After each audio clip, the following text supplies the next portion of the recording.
We'll now call the February 15th City Council meeting to order. Councilmember Howe. Present. Councilmember Hyman. Here. Councilmember Jackson. Here. Councilmember Worth. Here. Councilmember Wright. Here. Vice Mayor Riffle. Here. And Mayor Malfitch. This evening, we have our prayer and our pledge by our Vice Mayor.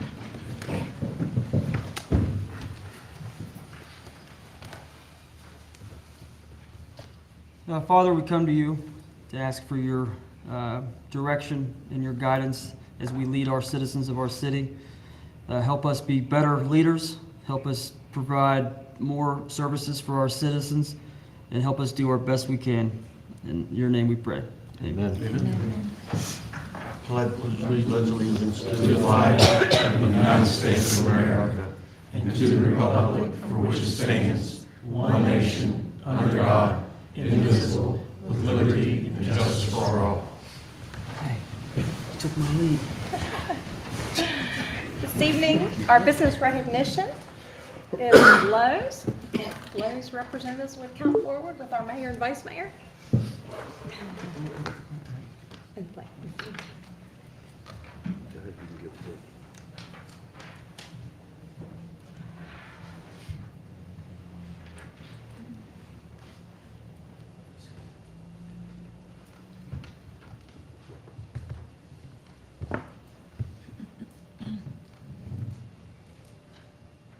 The Clarksburg Lowe's opened in April 1987 and has been transitioned through 3 different locations along England Drive. The Clarksburg store employs approximately 150 people on average, and approximately 75 full-time jobs. Always striving to provide for the community, Lowe's proudly donates to area schools, focusing on the importance of education and youth. Lowe's also works alongside United Way and the Red Cross to provide community assistance and local support. Lowe's offers over 45,000 different types of merchandise ranging from lawn and garden supplies to designing and building your next dream home. Thank you to Lowe's for being part of our community and proudly serving our area businesses and residents. Certificate of Appreciation. This certificate is presented to Lowe's in recognition and sincere appreciation for your 36-plus years of business in the city of Clarksburg.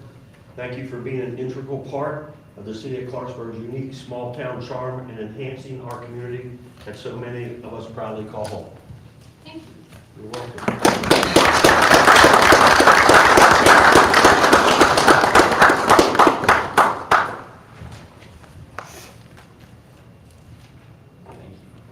Thank you, I appreciate it.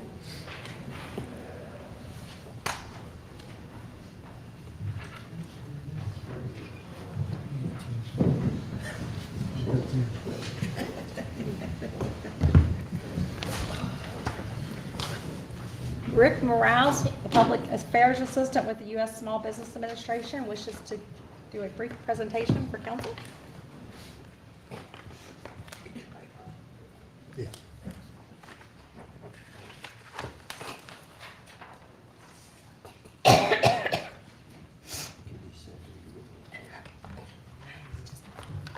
Thanks for the time and opportunity. I'm very grateful to be here. Thanks to the mayor, to the council members.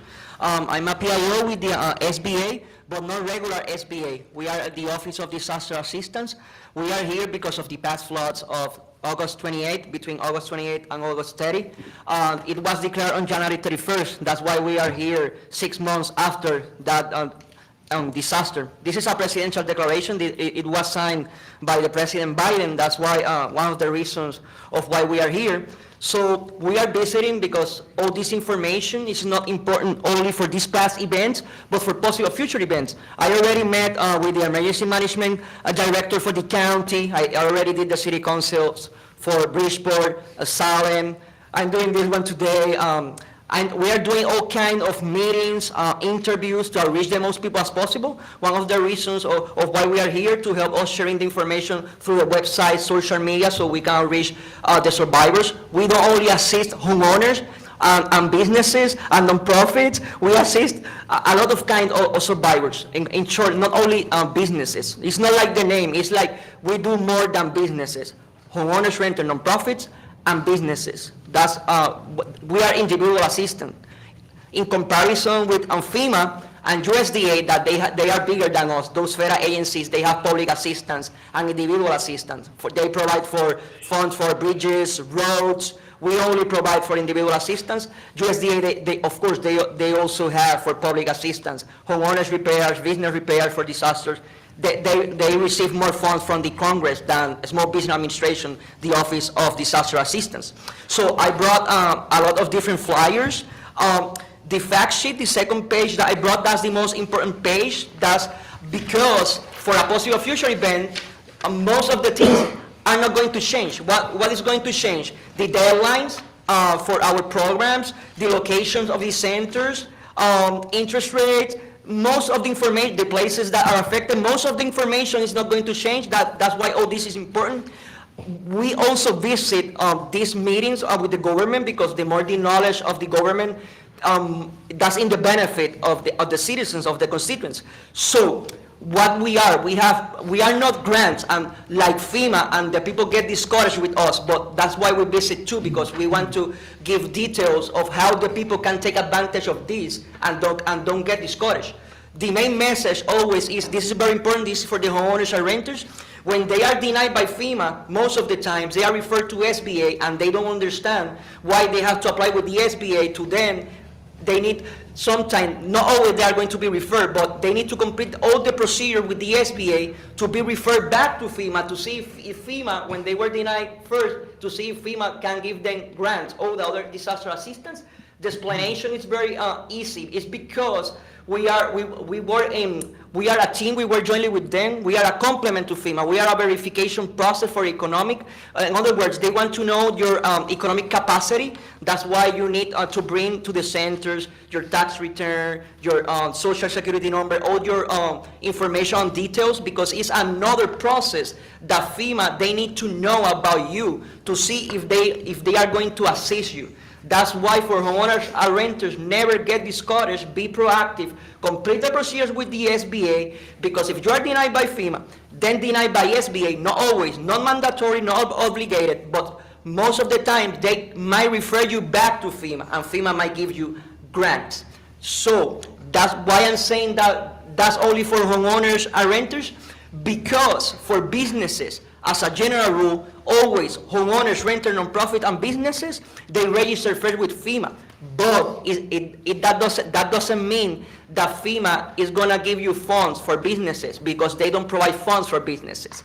So why they apply first with FEMA? Because we need that registration number and all that information, and FEMA is going to refer the businesses to SBA. So that's how the procedure is. Always is like that. They are individual assistance, but they provide funds for homeowners and nonprofits, but not for businesses. That's very important to know. Also, we always encourage the people to apply at the centers. Like you all know, the centers are here at the courthouse, here in front. Of course, we have BRCs, DRCs. As a general rule, in all the other declarations in the other states that I have been, the BRCs and DRCs are not together. That's an exception. But here, better, they are together. But a BRC is a Business Recovery Center. Those are from SBA. So if a person go to a BRC, they can apply only with the SBA. So versus if they apply in a DRC, the Disaster Recovery Centers, those are from FEMA. But we have CSR there, Customer Service Representative. So if a person visit a DRC, they can apply with FEMA and SBA on the same day, same building, no duplication of benefits. So we always encourage the people to be in person, face to face. They can answer all your questions. Of course, in the flyers, you can find the 800 number. That's a good one. Also, information. They answer all the questions. They can give you the status of the applications. That's a good resource, but always in person is better. And of course, they can apply also online. On those flyers is the website to apply online. But it's not that easy to apply online, not even for us. Sometimes a missing document, it's going to take longer. If you make mistakes, it's going to take longer. So it's better to visit the centers. Deadlines. The deadline that is approaching is on April 1. That's for physical damages. What that means, that's for infrastructure, real estate, inventory equipment for homeowners, renters, nonprofits, and businesses. And also we have deadline for economic damages. That's on 6 months. We give more time for that because it's not that easy to know, hey, I had damages because of the past disasters. So that's the meaning. That's for losses on profits, ordinary expenses. You can use that for payroll. That's the meaning of economic damages. The incident period is very important to know because it was between August 28 and August 30. That means that if a person received damages before those dates or after that, they can apply with us because this is only for disaster damages, specifically for that presidential declaration. So that's why one of the reasons of why we are no conflict of interest with the normal financial institutions like the banks. They're networking their clients. They refer their clients to the SBA because they can have better interest rates with us. If they are denied by the banks, they can apply with us. All these, why we are no conflict of interest with the banks either, because all this is related to the damages. It's not like you can buy a machine on a business to have better sales or to improve your kitchen. Always, all these funds, all these federal funds from the federal government SBA is to return to what you were. It's not for improvement. That's very important to know. Between the benefits, for example, I know that how it's categorized West Virginia. I know that the damages here are more on homeowners versus businesses.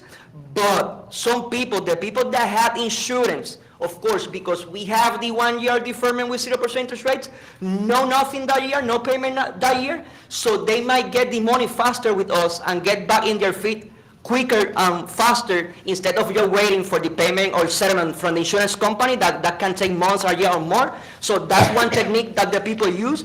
Of course, we are a more, like I said, we are a more affordable way lenient than the normal financial institutions. So some people, I have seen payments of less than $20 a month, $20-something a month. That's why I always say, hey, the name doesn't make the thing, the word wrong, that because I don't like that. The people summarize SBA, you are alone. No, the name doesn't make the thing. If we have more affordable way to help you to recover, if you choose 30 years and you can have low monthly payment and you can get back in your feet because of this help, and we always approve so many million. I'm sorry. I need you to wrap it up, please. Thank you. I'll be short. One last thing that I want to say. We have a research partner, a small business development center. This is for businesses. They have business advisors. They know about everything, business plans, marketing. They all know about FEMA, USDA, all these federal programs. They can find grants for the survivors, for the citizens.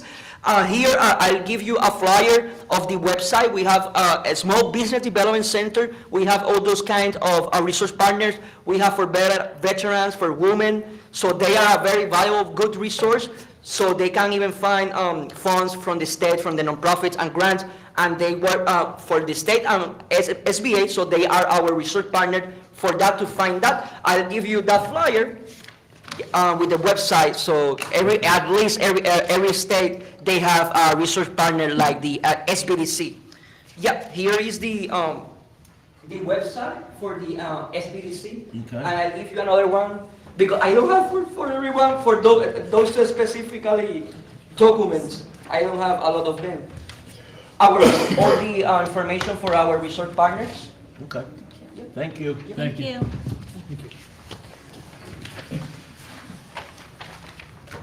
Thank you so much for the time and opportunity. Thank you. Petitions, communications, and public hearings. Kim Drummond, 113 Heartland Avenue, wishes to introduce herself to council as the interim executive director of the CDB. Well, you blew my lead there. I know so many familiar faces here, so it seems odd to introduce myself, but I am the new interim executive director of the Clarksburg Visitors Bureau, and those who know me know I'm thoroughly excited to take that position. I came back home from Nashville in 2014 when the city was investing in the Robinson Grand, and I saw that if the city was investing in that it was time for some revitalization and all here, and I wanted to be part of that. So I came home and, through working at the Chamber of Commerce and with the Cultural Foundation, I was able to get involved and do that. So I'm thrilled for however long I'm in this position, to be in this position, because I love nothing more than talking about Clarksburg and all its great assets. So I want to make sure you all know that you can come see me anytime. I love dreaming and scheming and coffee, so come on over and have a coffee and we'll dream and scheme and figure out all the great stuff we can do. And some of you probably don't have my cell. Kim, did you resign from the board? What's that? Did you resign from the CID board? Oh, yeah. Okay. Oh, yeah. Oh, I had to do that in order to take the Okay, position. just making sure. Oh, yeah. Yeah, that would be a big conflict of interest. I put myself a number on the top of these, so, yeah, you guys give me a call, come visit, and let's do some fun stuff. Thank you. Thank you, Kim. Chris Lane wishes to address council concerning a FOIA. Well, hold on a second. A little over a month ago, came in, asked about the status of the FOIAs that I'd filed back in September. Now, it's been 6 months since I filed the FOIAs. Still not had a response. You know, on the January meeting, Mr. Mayor, he said I'd have them by the following Friday. Well, I didn't realize, excuse me, I didn't realize, Mr. Lane, that you had over 500-600 requests. So that takes time to get those and print them out, and, you know, besides the other daily duties that the city employees have. So we're working on that. I don't recall 500-600 No, FOIAs. 500-600, it's hundreds of documents we have to go through, and Right. it's a lot of work. Well, what I was getting ready to say right there is I came into City Hall the following Friday to ask about the status of the FOIAs, and I was informed at that point that all of them was ready except for 2 or 3 of my requests, Yeah, and they're and still that working on them. Tiffany was working on those 2 or 3. Yeah. So I'm curious, you know, I submitted the FOIAs individually as individual questions, so they're all each individual FOIAs.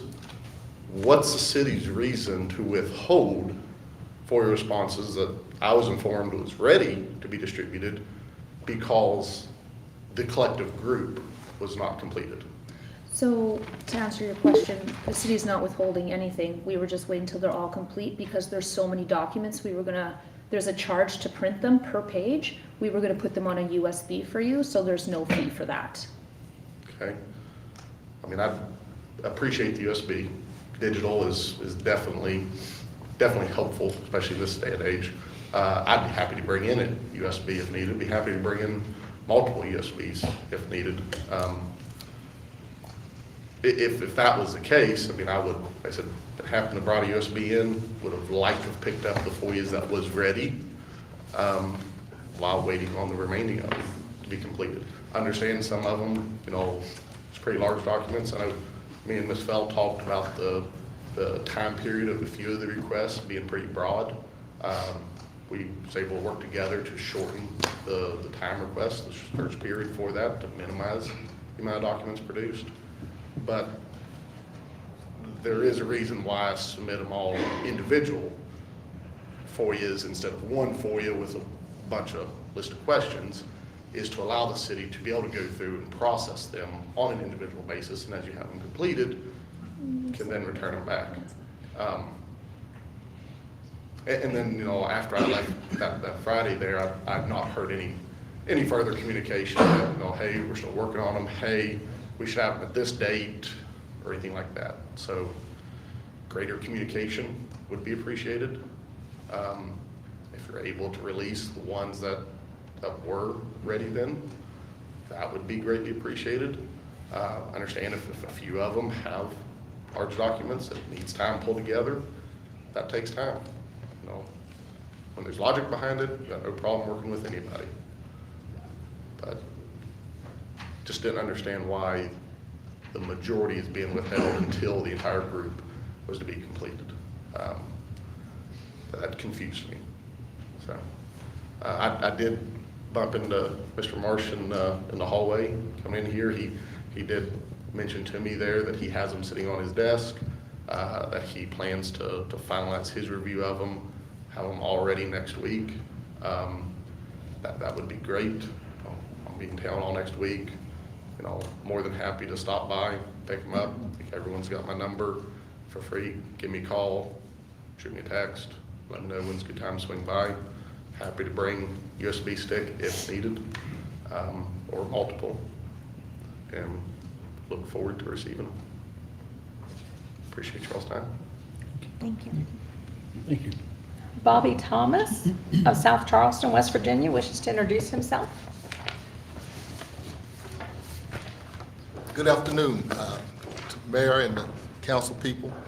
I am Pastor Bobby Thomas. I live in South Charleston, West Virginia. I am the Northern District Superintendent for Church of God in Christ. I'm a preacher. And this year, we're doing something a little bit, we kind of getting out of our comfort zone. We're going to do something a little different this year, move in some areas that we haven't been in before. And usually we're like in Charleston and different places like that. But we had a request to come to Clarksburg this year. And I prayed about it, and I believe that it's the Lord's will that I come to Clarksburg. But I didn't want to come here without you knowing that I'm here. I didn't want to just duck in and duck out. But I want you to know that I'm here, and we're going to be here in August. It's going to be a three-day crusade in August. And but while we're here, I want to know if you all had any suggestion of some service we might provide to the city of Clarksburg while we're here. If you had some kind of suggestion, we'd be open to receive those suggestions because we want to do what we can to help in this city while we're here. But Bobby Thomas, this is my administrative assistant, Renee Garland. Thank you for your time. Thank you, sir.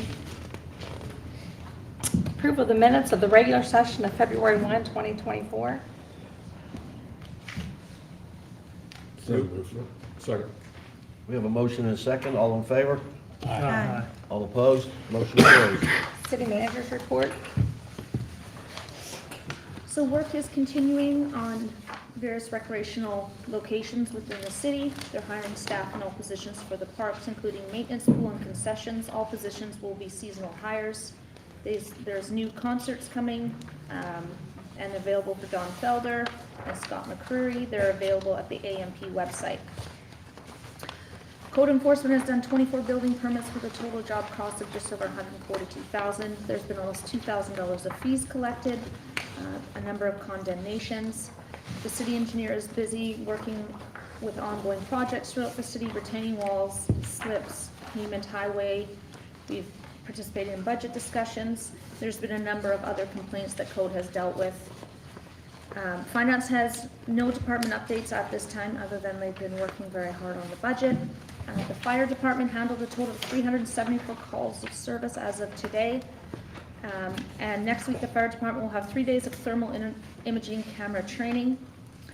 In 2023, the Clarksburg Police Department responded to over 24,000 calls for service, conducted 183 felony arrests, 1,244 misdemeanor arrests, issued 1,458 traffic citations, completed 2,021 criminal reports, and investigated 378 crashes. On Friday, April 5th at 6 p.m., the Clarksburg Police Department will play the Bridgeport Police Department in a benefit basketball game at the Bridge Sports Complex, with proceeds going to the Heroes Haven Child Advocacy Center. And if you guys get up big, if you get up big on Bridgeport, don't slow down. Keep pounding away.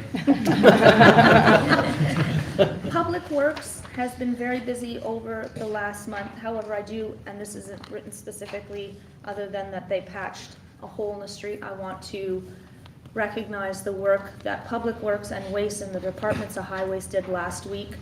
We were cammering the sewer line and in anticipation of upcoming projects in the city, and it was found that there was a void underground.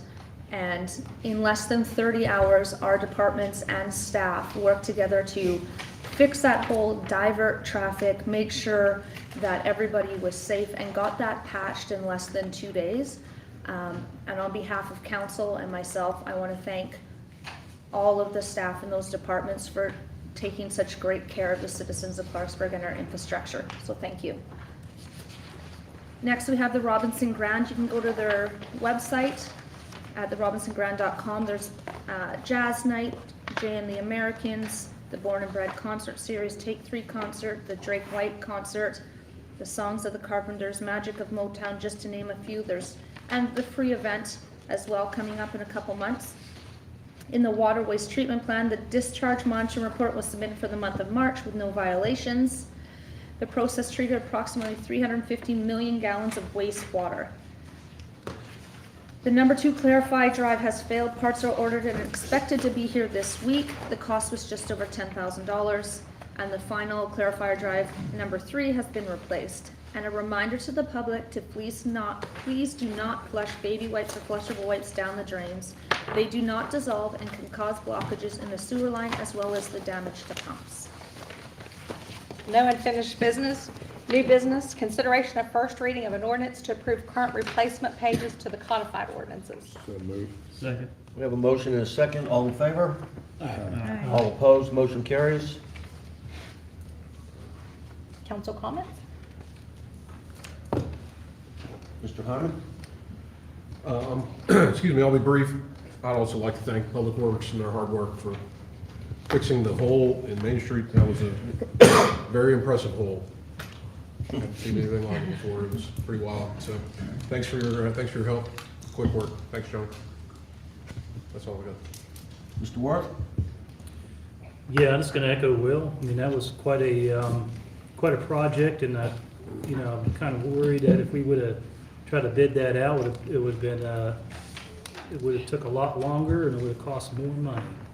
And, because I think if anyone remembered what happened on 3rd Street beside the courthouse last year, that project, that was about a little over $1 million to fix that sewer line project. So, really want to give a special thank you to the leadership of John Workman and all those guys down there coordinating that and making sure that that project was done pretty expeditiously. Also, again, I want to thank the fire department too. I'm reading here 250 medical emergencies, 11 overdoses. That seems to be the bulk of the calls for our fire department. We're not only saving people's structures when they're catching on fire, but we're saving people's lives on the street. And the gentleman here from South Charleston, if there's anything you could do for us, it's probably help us, help these folks, get some help and get some treatment that are struggling on our streets. Because it really puts a lot of pressure, not only on our police department, but also our fire department. But I want to thank our fire department for that. And it's good to see, it's also good to see our Robinson Grand. Looks like we're getting right back in the swing of things again with having events. And last year was a really great year for our Robinson Grand Performing Arts Center. I always said that we probably had the second best performing arts center in the state behind the Clay Center in Charleston.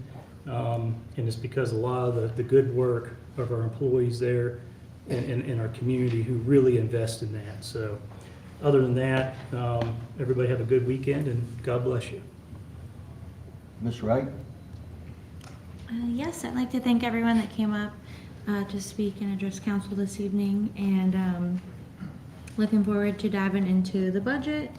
Should be interesting work session after this, and hope everyone has a great weekend. Thank you. Thank you. Mr. Jackson? I would like to thank everyone for coming out this evening. Thank you for airing your cares and concerns with us. Thank you to Lowe's for being such an important member of our community. I would like to thank Mr. Morales for coming in and sharing the information with us that he did. I know some people in our community can use that information, so we'll be sure to get that out there. I'd like to say welcome to Ms. Drummond to that new position at the CVB. And welcome, Mr. Thomas, and I look forward to sitting down and talking with you. I know at some point I start to sound like a broken record, but I just want to continue to say thank you to our firefighters, thank you to Public Works. The work that you guys did out there, it was outstanding. I was actually at work when I saw the posting, and I called the city manager, and almost by the time I got home, you guys were already had a hole dug big enough, and were, just about putting things back together again. I was like, all right, this is the way it's supposed to work.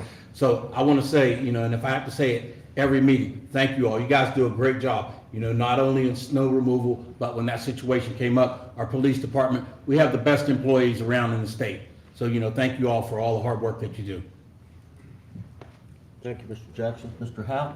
And same sentiments from me as well. Thank you for coming. And Johnny, thank you for Public Works being proactive on that. It was great work done. Appreciate it. And then, Mr. Thomas, if you'd please leave your contact information for the city manager as well, that'd be very helpful.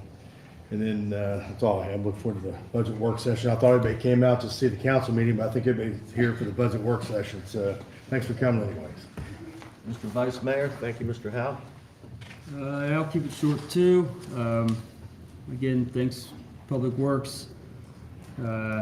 Progress is messy sometimes and fixing things is messy, so also thank you to the citizens, well, the ones that were, patient and helped us as we got through that process. My dad called me, he was complaining, but he complains about everything, and I want to kind of echo what Councilman Worth said. I believe we have the best performing arts center in the state, even ahead of Clay Center. But so there's a lot of few good, more votes for that. there's a lot of great things coming up on their calendar. Day after day. Literally every single day. You look up in the sky, the lights are on. Go downtown, take the family. I won't speak too much, and we got to get to the budget session. And thanks everybody for coming out. And welcome Kim to the position. The CVB, it's a very important job. Where'd she go? She left. Maybe she went to work. Maybe. Want to bet 100? Yeah, but it's a very important job, and we have a lot of great things. First Fridays, History Museum, and many other things to display and tell the world about. So that's the CVB's job, and that's what we got to do. So thank you. Thank you, Mr. Vice Mayor. Folks, see something, say something. I know I sound like a broken record, but if you don't pick up the phone and dial 911, we can't do anything. Kudos go out to the police department, fire department, city works, or public works. I was down there a couple times, and they did a fantastic job. And with that, I'll tender a motion to resign. Adjourn. I second his resign because I'm in. Whoever. And a second? Second. All in favor? Aye. All opposed? Can you let them know we just need 5 minutes to sign the chairs? Yeah. Okay. We're gonna need about 5 minutes, guys, to set up the table and get ready, so bear with us here for a couple minutes.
one document with the drawing on.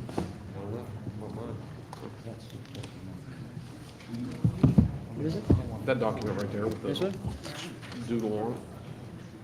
Oh, it's the budget. It's the budget. Oh, microphone set up. Paul?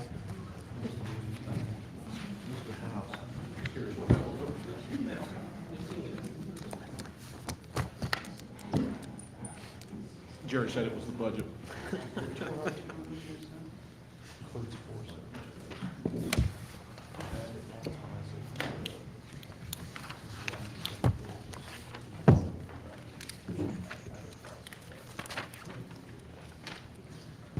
So the city manager's going to pass out a menu so you guys can order what you want for dinner, so. Menards? Sure. Menard. Menard. You want Wonder Bar? Yeah. Okay. Me too. Yeah, we're just waiting on Mr. Howell and Miss Wright, so.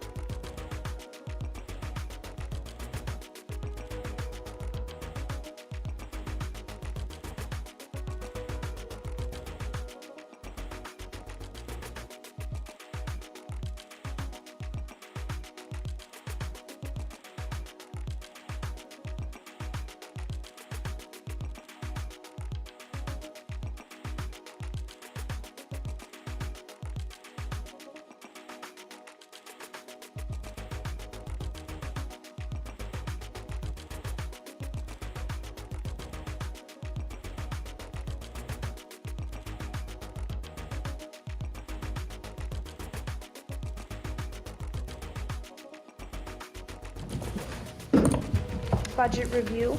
So we have a table of contents in your package. This is the most updated version. Please note there was a miscalculation on number 8, which is the sales and use tax, so there's an updated version there. We also had a request from Councilman Howe tonight, so there's an extra paper handed out in regards to insurance premiums for the last 5 years of PEIA, and as well as 5 years of insurance liability and what the corresponding increases were for each year. So you do have that as well. We are going to start, go forward with the agency request. So we have five residents here: Sean, Amy, Wilson, Amy, Adams, Marsha, and William. So I'll start with Sean. We'll give you, if you could keep it to 5 minutes at the most. If you wouldn't mind coming up to the mic, that would be lovely.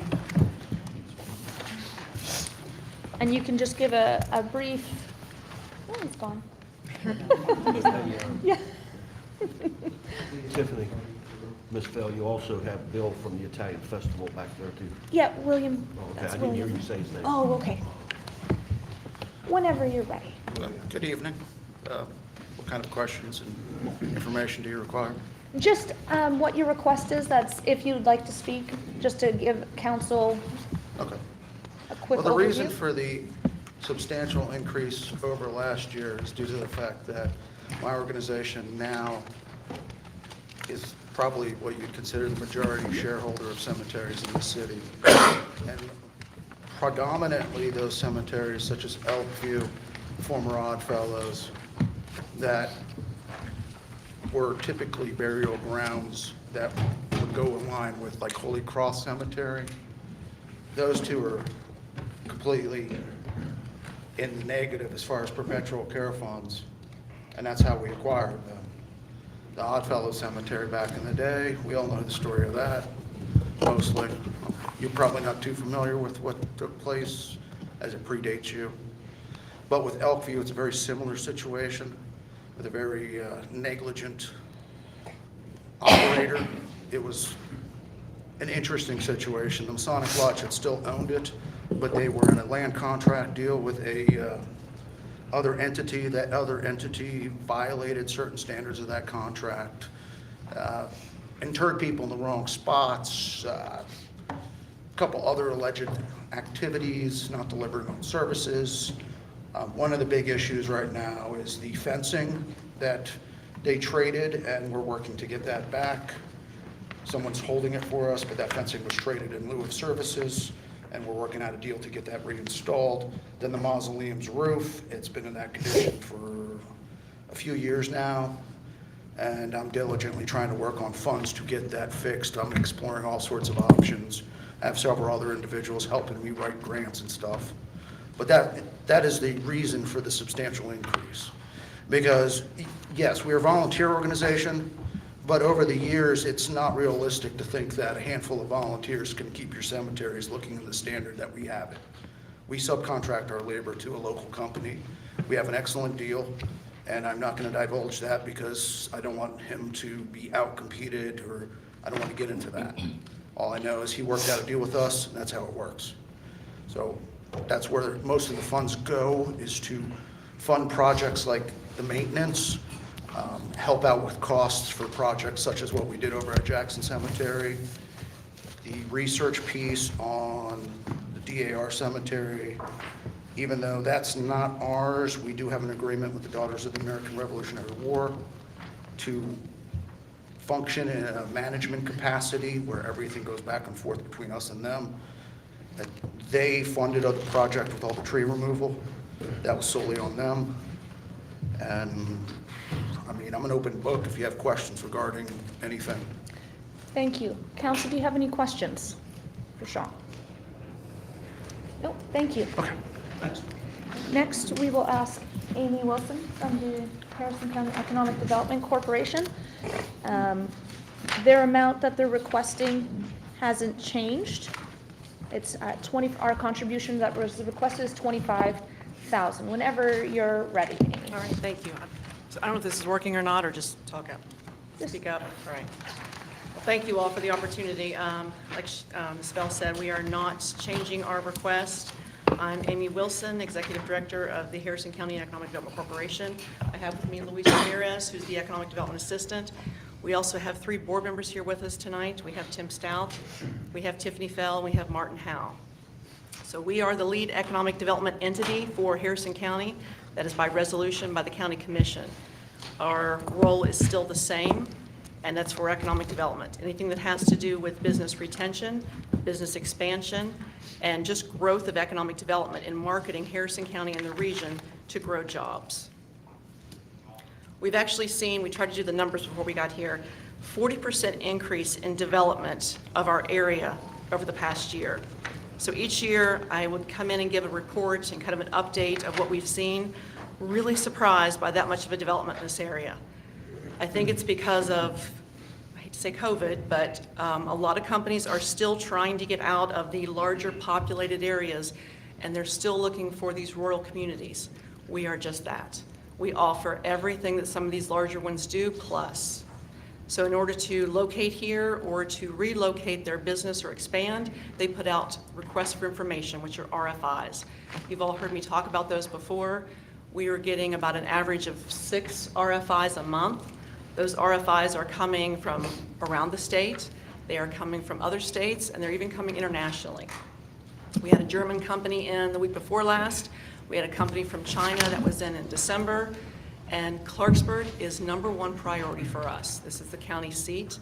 We have to have everybody's inventory. We've spent 2 years really going to these communities and finding out what land is available, green land, brown land, buildings, sites, anything.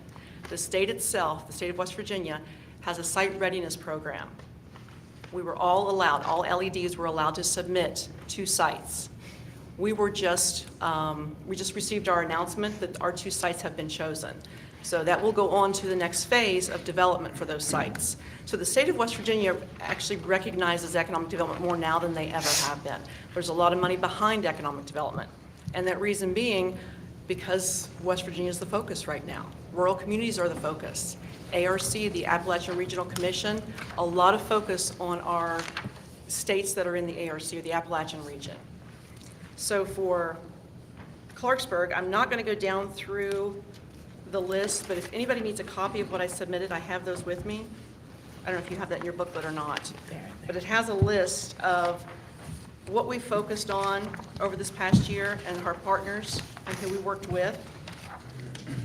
The things that we will still work on are the skilled workforce, community development, healthy communities, So the boards and commissions have also increased probably 30-40% because of Luis and his involvement, Uptown Clarksburg, Cultural Foundation, CVB. So not only have I been on boards and commissions over the past 6 years, Luis is now upping, and the plate's not full, but it's getting that way.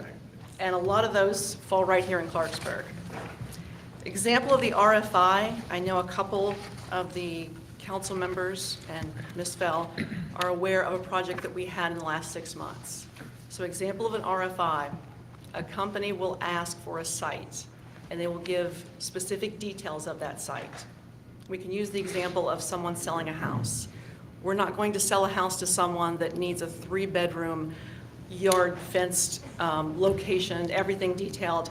We're not going to take them to a studio apartment and try to sell it to them. It has to be very specific to their needs. So when we submit for these RFIs, we need as much information as we can from them and what their needs are in order to comply.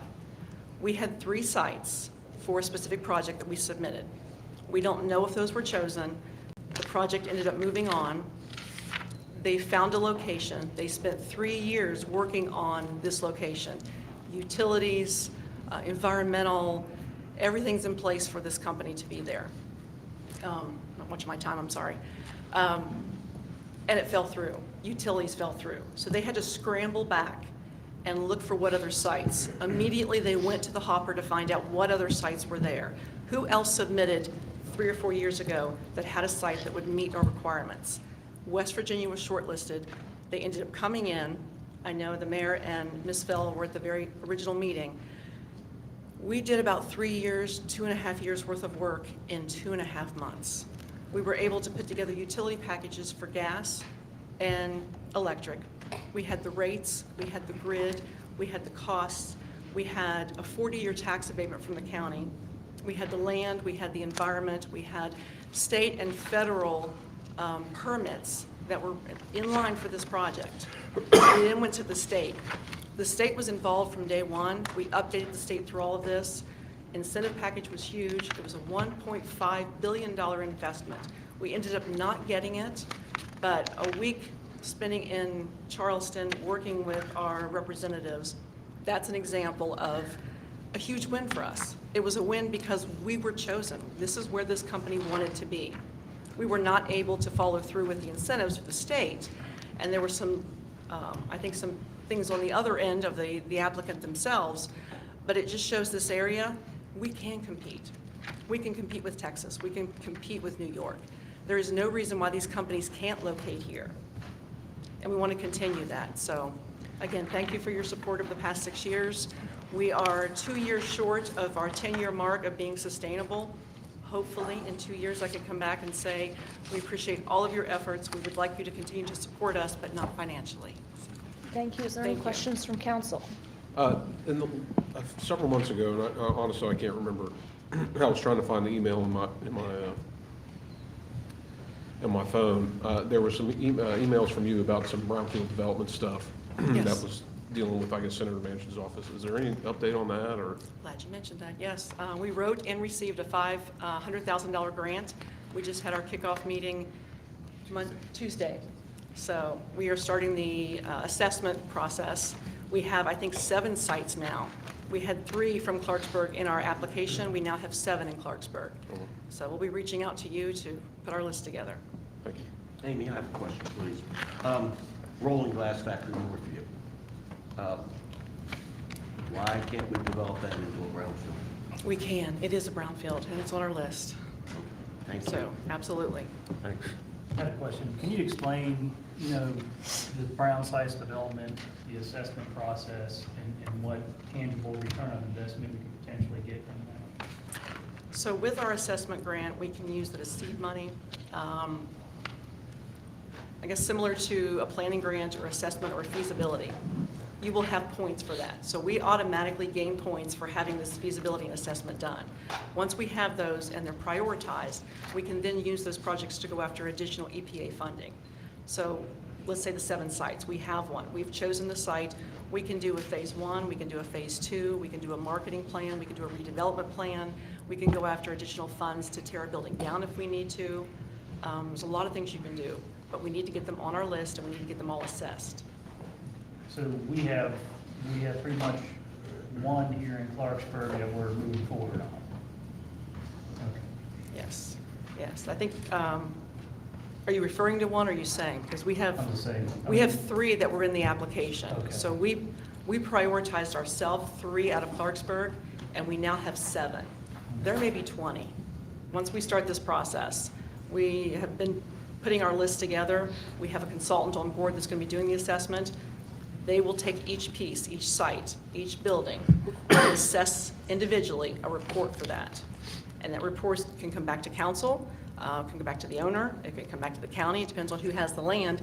And then you look at the development. If it's assessed that this is what it's going to cost to have it torn down, do you need a redevelopment plan? Do you need a phase 1? Do you need a phase 2? What do you need for this site? It's all going to be spelled out for us. Okay. And once it's spelled out, does the EDC still, are you guys still part of that? Absolutely. I mean, if it's immediately, we don't have to wait until all sites are done or all sites are assessed. If we have one that's been assessed, we move on to the next one. We take the original one that was assessed, let's say it's in Clarksburg, we go back to Clarksburg and we say, we have a plan for this. You all have talked about tearing the building down, you all have talked about redevelopment, you have talked about cleanup. We now have a plan for this. We have kind of a timeline of funding even to go after. So we can write those grants for you, we can work with you to apply for them. All right. Thank you.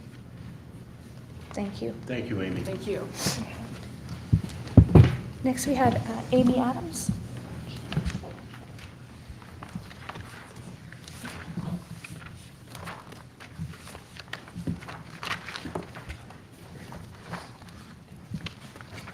Hi, I'm short, sorry. I'm Amy Adams, I'm the director of the library. I came tonight to follow up on a request to really open up Waldemore and utilize Waldemore a lot more than we do. We'd like to work with the city for support for this operation. We realize there's been complaints that Waldemore does not get enough use as it is. So because of this, we've developed a strategic plan.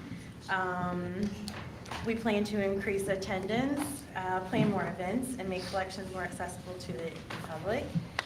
Some quick examples of these, we have cultural programs planned, heritage artisans such as blacksmithing and weaving in the back where the outbuildings are. Showcasing the Gray Barker collection, which is a big draw, and genealogy. In order to do this, the building needs to have a dedicated staff member and also significant improvements to the building and grounds. The building needs to be more accessible to everyone in the community. For that to happen, it needs some ADA compliance. As of right now, there's no safe entrance into the building for people with mobility issues. There's also no ADA compliant access to the second floor. And we currently don't even have activities there because there are no functioning bathrooms. The library is in the beginning phases of repairing the rear parking lot, which ties in with the development plan for Waldemore. I gave you all the master plan. The master plan is approved by the State Historical Preservation Office, so it's good to go. And you got that in your packet. The library board would like to request an initial allocation of $75,000. This is to cover personnel costs, utilities, and general building care required for a Waldemore. We feel this is a very conservative amount considering the work that Waldemore needs. We'd like to work with the city.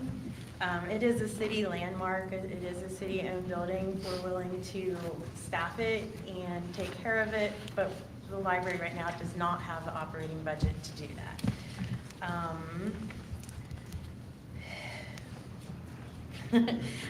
We'd like to do this annually with hopes of an annual increase. We are starting on some grants to, I did meet with Martin yesterday about working on grants for some of these phases, which I have grant information if you would like. But that's basically it. Thank you, Amy. Anybody have questions for Amy? Thank you. Thank you. Next, we have Marshall from the History Museum.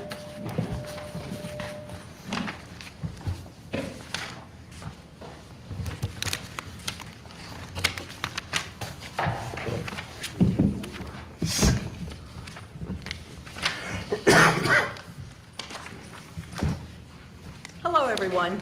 I'm Marcia Vilianca from the Clarksburg History Museum. Number one, I want to say thank you, thank you, thank you. Several of you were not here last year, so you don't know what the thank yous really are. The city had faith in us to do some different things to try to promote tourism. Number one was the interstate markers that are on the interstate. We are now officially historic Clarksburg District and the Clarksburg History Museum. I tried to get them to put up a whole sign for us that we could put 6 on, but they were not going to see that. But anyways, we got 2 of them. We also, you all gave us money to do 16 historical markers that I'm sure you've seen around town at the different historical buildings. We are planning on doing another 16 that we're asking the county commission for funds for. We also started the Stonewall Jackson tours last fall that were very well participated. We had 5 tours before winter sort of set in. This year, our spring tour is going to have the Stonewall Jackson tour, it's going to have the historical marker tour, and it's going to have a 4 cemetery tour. We're working with Sean on the cemetery tours. We also lucked out and we found the remains of the Oak Mountain that were sort of missing in action for the last who knows how many years. And yesterday we found out where they were at, and we're going to work towards trying to get those brought back to Clarksburg and a display made out of that. So we're in the beginning stages of doing that.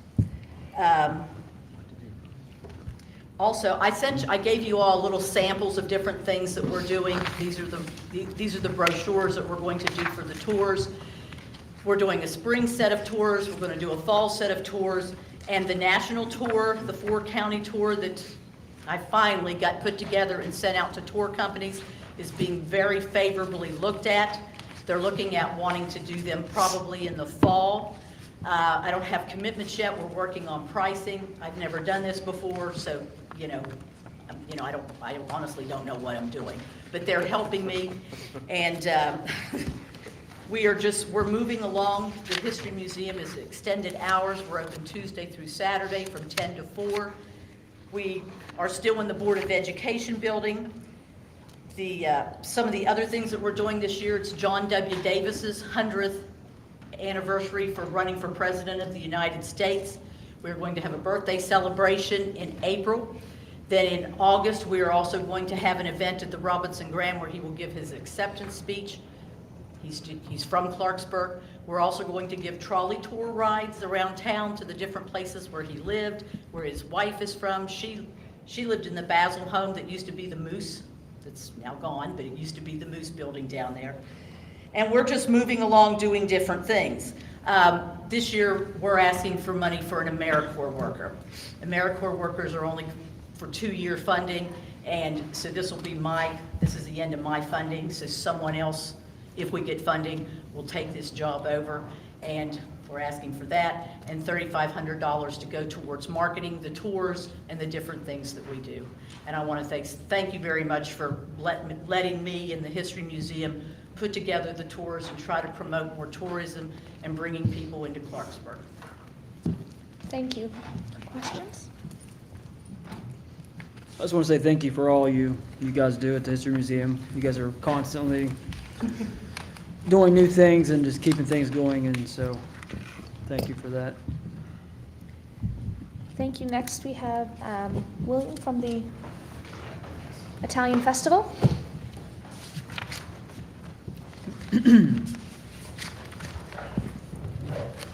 Hello, everyone. I'm Bill Boyles, the chairman for the Italian Heritage Festival. We have never applied for this previously or before, but there's so many different avenues we're looking at from this point forward, trying to generate funds. I know Marcia had filled out the paperwork and submitted $1,600 and we were going to use it for this or that, but really when you look at the big picture of our festival, right now we come up with the budgets just for entertainment, not the production side of it, just for the entertainment was $75,000. Well, there's been some glitches here and there. We're up to $82,000. So any money that we could receive from you all would be a benefit. We do a lot of fundraisers. We do a lot of, we just had a raffle here not too long ago. There's so many things that we actually try to do to generate money. We knock on doors, we beg for money from people, and we hit the same people. If we do, we're right here in Clarksburg. So if we have a raffle or something, we hit the same people time in and time out. So they see us coming, they start shutting doors. So we're looking at different avenues. What can we do as far as grants? What's available out there for us as a nonprofit? So any opportunity that we see, we're going to try to grasp. So I'm the newly elected chairman, and a lot of these things are new to me as far as what we did in the past and what we're going to try to do now. So any help is much appreciated. Thank you. Is there any questions from council? Thank you. You're welcome. Thank you for having me. Yes, sir.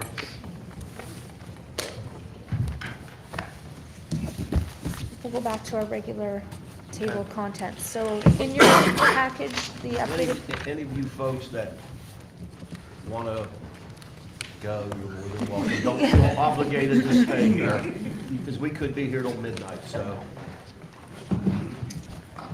Thank you all. so included in your budget package, there's a budget narrative. There's the proposed budget for 24-25 and the 5-year historical overview. After that, the budget, there's a summary of the approved requests that are new to the budget. There was a couple considerations. What page are you on? This is number 3. So this is the proposed budget 24-25, 5-year historical, and then attachments A, B, and C. When we went, so go after the clipped part. Okay. The next two are those sheets there. Okay, Yeah. gotcha. So Thank you. these are probably the most easy to explain some of the increases that are in the budget or the change. So when I went through with directors through the budget and they came forward with their request, what I took into consideration when approving their request was health and safety of staff and to make the organization run more efficiently. So I also took in any suggestions from council and added them in. So for instance, it was a council request to have a 4% COLA increase for employees, the TNR program that we've talked about around the council table. I've increased the property acquisition funding account. There's the FEMA brick grant. So I'm a firm believer when we are applying for a grant and there's a match and we know there's going to be a match, that has to be reflected in the budget. Other levels of government want to see that, so we need to be putting that into the budget. We're upgrading the in-code software so that B&O taxes can be paid online and the calculation will be made online instead of staff manually trying to do that. We're going to be hiring a full-time code inspector, animal control. We've talked about the engineer around the council table. That's Before actually. we continue, I was under the impression that we were going to start contracting the animal control officer out. I thought that's what we had talked about. So we did talk about that, and we had somebody hired, and he was probably the only candidate that would work for that position, and he decided not to, he got sick and then decided not to come for the job. So instead of reposting, because we do need a code person, we're going to split that job between the two. That's what we had tried to do when we had the permanent animal control person, was to make sure that position is utilized for the best use of taxpayer dollars, is have them do code and animal control. We think that's the best way to go forward. So we're not going to contract the animal control officer out? No. Like I said, I thought that's what we were Yeah, talking and about, but- we could go through the county, but the county doesn't actually deal with cats. Yeah, I And remember- that's I remember that being part said. of the Okay. problem, is they won't. And we do have, that's why we're creating that TNR programs, because there is an issue with cats in the city. Gotcha. So on that salary, the increase, 60,115, what does that all include in that? Is that just the salary? That is, That includes all the. the Is that all benefits, benefits? all is in with that salary. The full-time engineer, again, we've been interviewing people and moving forward with that process as well. And code enforcement, we've gone forward with new software. We had two software programs we're using in code enforcement. We've gone down to, we're getting training on one, so it's gonna be more efficient. And we actually are able to do some, the public can log on to this new site and fill forms out online, so it's gonna be a lot more efficient for code as well in regards to tracking and interacting with the public. Under the police department, so there's been a salary adjustment to address wage disparities that exist. We've looked at other police departments, and it's not every position, but there is a segment within the police department, once they're there for a few years in regards to longevity, where they're significantly underpaid compared to other jurisdictions. So, and that was also a request from council. I think you may have mistakenly missed the one before. The IT.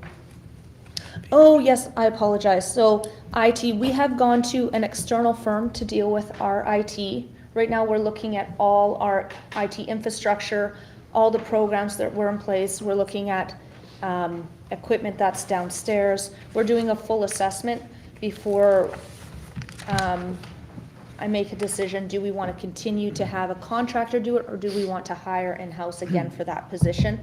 Right now, they're doing a good job. We have a gentleman from that company comes in twice a week. And we're working very closely to look. We had a server that was brought into the organization 3 years ago. Nothing's been migrated to that server yet. Not sure why that didn't happen, but we're working with them to get everything migrated to the new server. And again, making sure all the equipment we have is the proper equipment, proper email system we're using and everything. There's just some issues that still exist there that we're trying to work out. It'll probably take another 30 to 60 days to get that all taken care of. Do you think we're gonna save money on that, contracting it versus employing someone? It's almost dollar for dollar the same. Okay. Yes, and there's a 24-hour help desk for staff, so we've sent out instructions to everybody across the organization how you get help on your computers, and we're really trying to empower staff if they have to do password changes and stuff. That it used to be that staff couldn't do that on their own, they'd have to go through IT.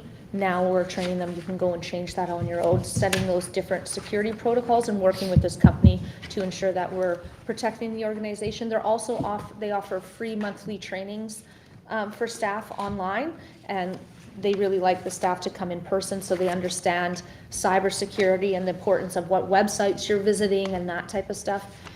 Also putting out some new policies to staff in regards to social media usage and that type of thing to make sure we're protecting the organization.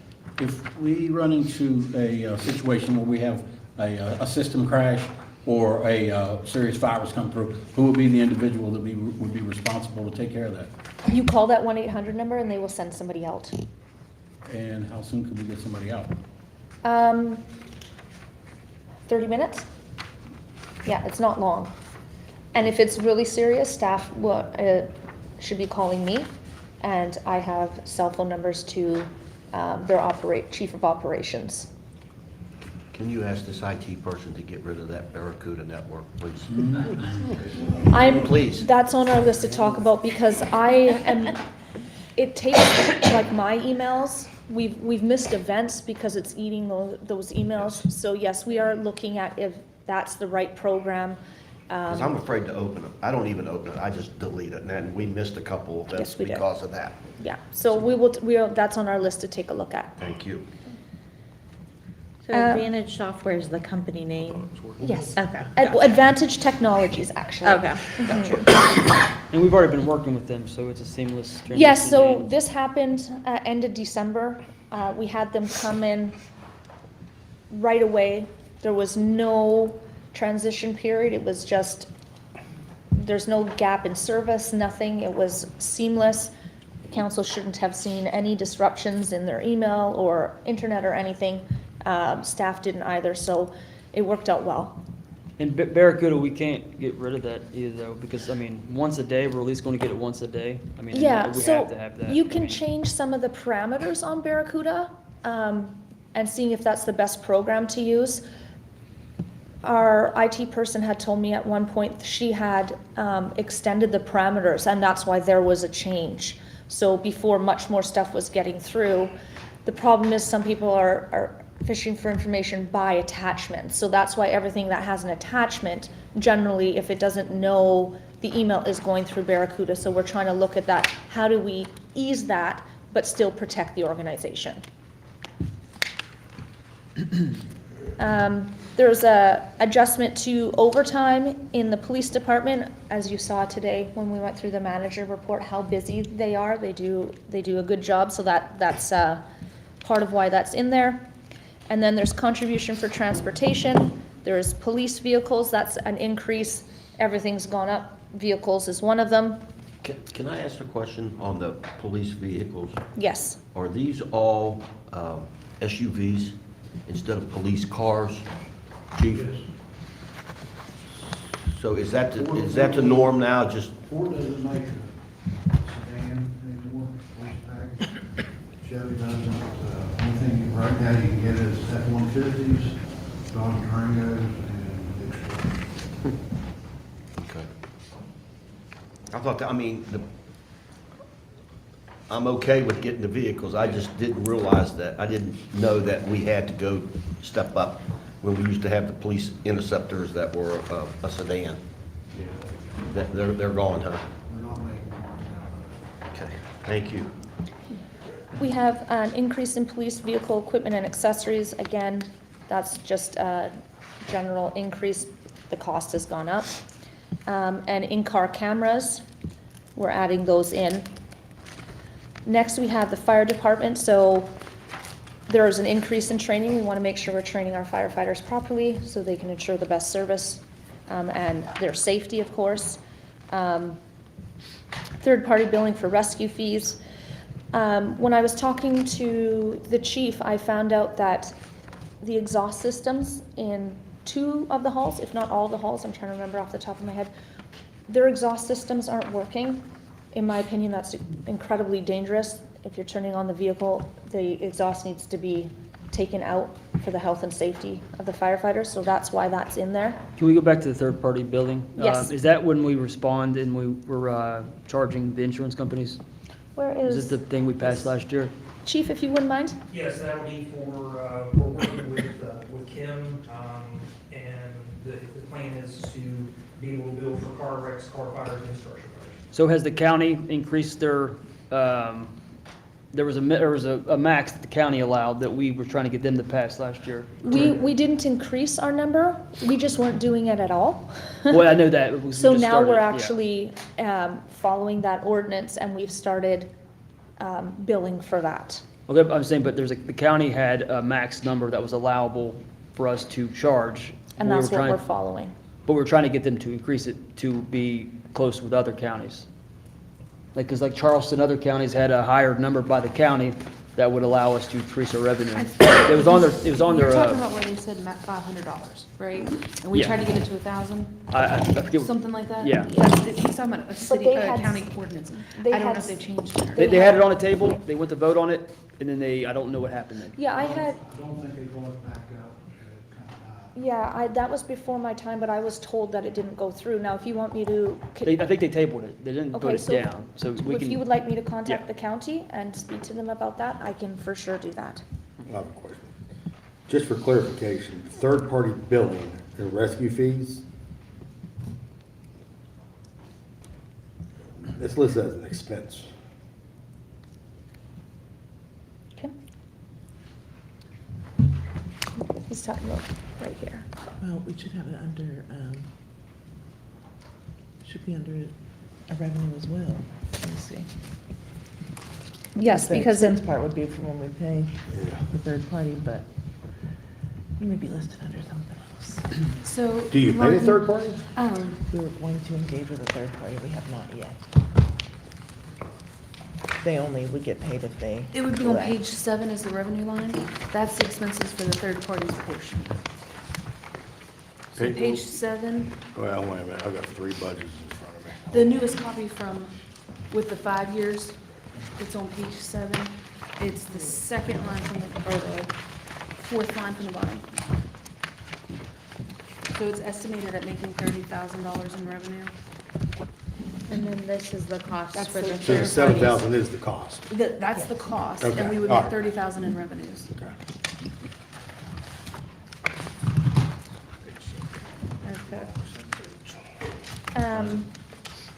The testing breathing systems, again, just costs have gone up. Turnout gear, costs have gone up. Same with the automatic external defibrillators and the air pack. So we just want to make sure that we're allowing for those increases. Again, we want our firefighters to be safe. Public Works, they have track repairs, undercutting, and ditching. This is for that set of tracks that we own that has to be repaired, so it's been put into the budget. If you would like more information, Johnny, could you give that to council? I had one comment. Can we, with the third-party billing, not to go back to that, but can we keep that, funds that come from that with the fire department? That's what they're intended for. Anything that the fire department bills is it's being put in a separate line, and it's gonna be used for equipment. Anything that the fire department needs in regards to health and safety, that is what it is intended for. And that will happen. You will not end up in another fund. So will it be its own separate fund?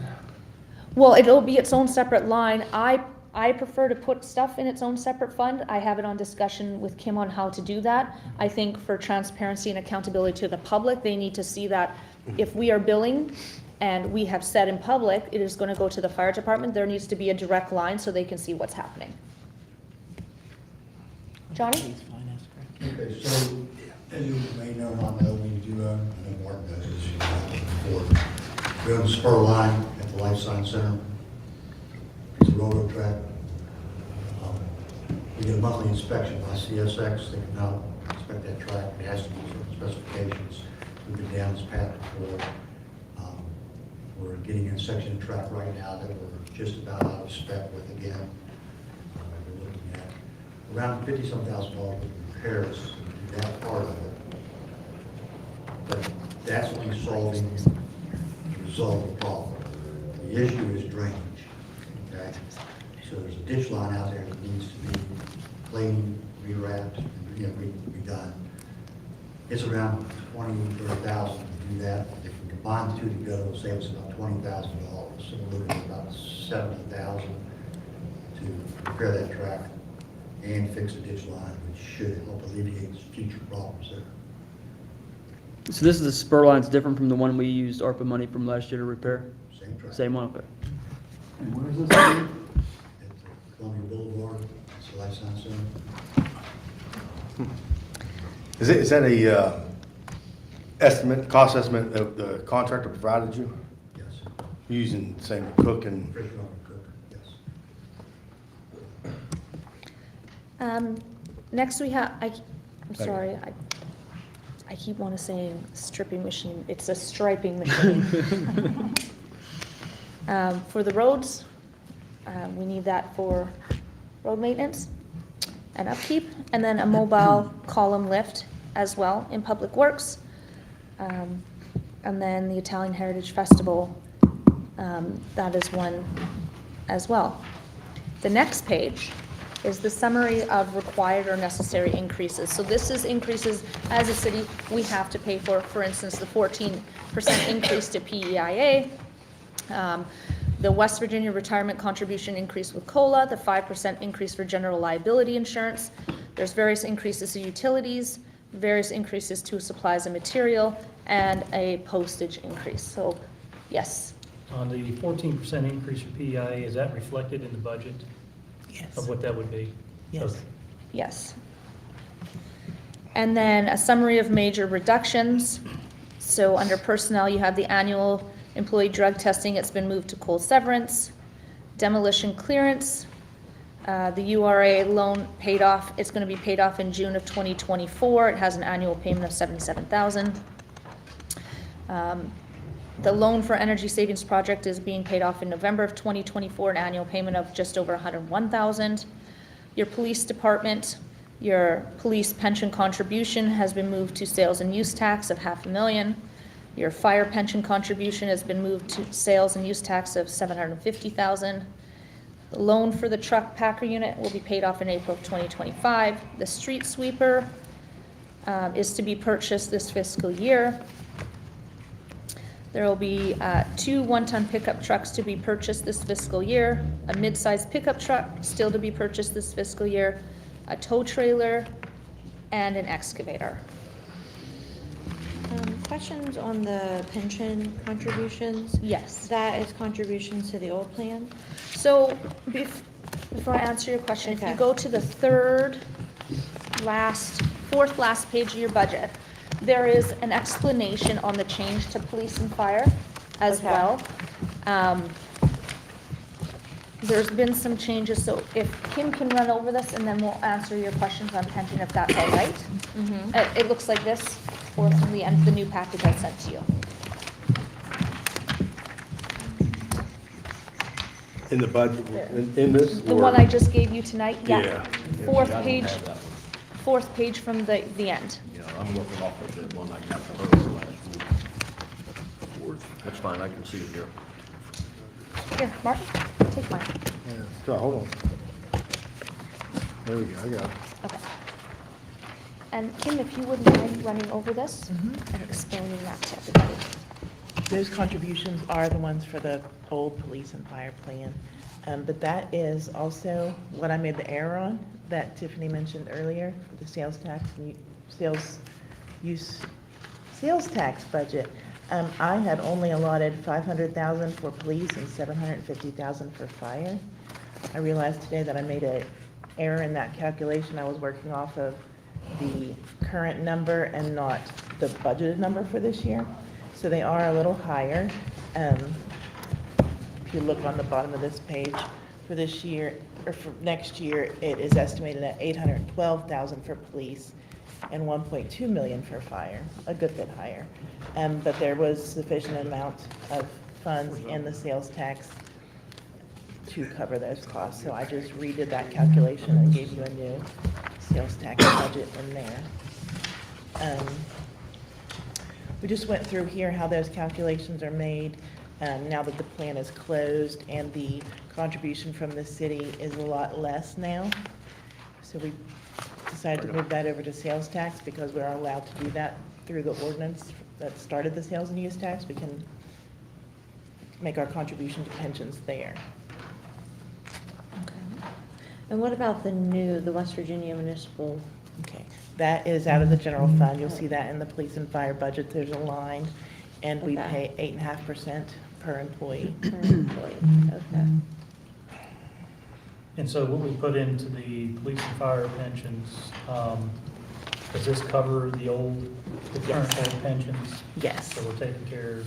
Yes, those. this chart shows that that is actually going down every year since we closed the pension. So our contribution is going down, and they'll be fully funded soon. Okay. Fantastic. Do you know what percentage it is already I funded? don't have that with me, but Okay. yes, I can send it to you. Okay, thank you.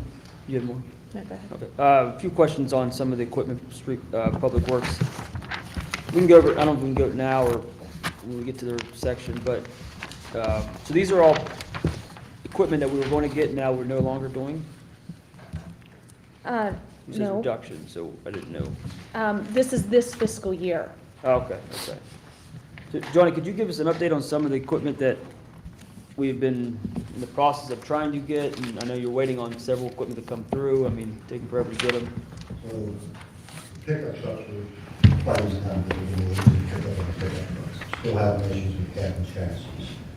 So where I'm at right now, I have some quotes for resource well, okay, some street sweepers. So if you go in that direction, you have to do all that paving, that's already been done. If you use the source well, that's already been done, all that bidding, all that is all done. Basically, just going to excuse me, bring them to you guys, let's take a look, make our recommendations, see what we're going to get. Same thing with, we got a vac truck we're going to order, still waiting, and you know how long we've been waiting on that truck, it's been almost a year trying to get that truck. So getting a larger size piece of equipment takes a little long. Talking to the city manager about the excavators in there, and we're thinking about, talking about maybe going that and trying to buy other pieces of equipment and more equipment we need this time. Because the new one we just bought is down already? Is that true? The loader that we just bought was just fine, but we had 3 loaders, we lost one. When we lost the second one, we purchased one, and we lost the third, so we only one loader. Just to give you an example, on the snowstorm we had, just recently, we had 3 loaders had an issue, and went down for us. So we had to scramble around, come up with the salt, potential salt house that time. So only having a single load is quite a hindrance.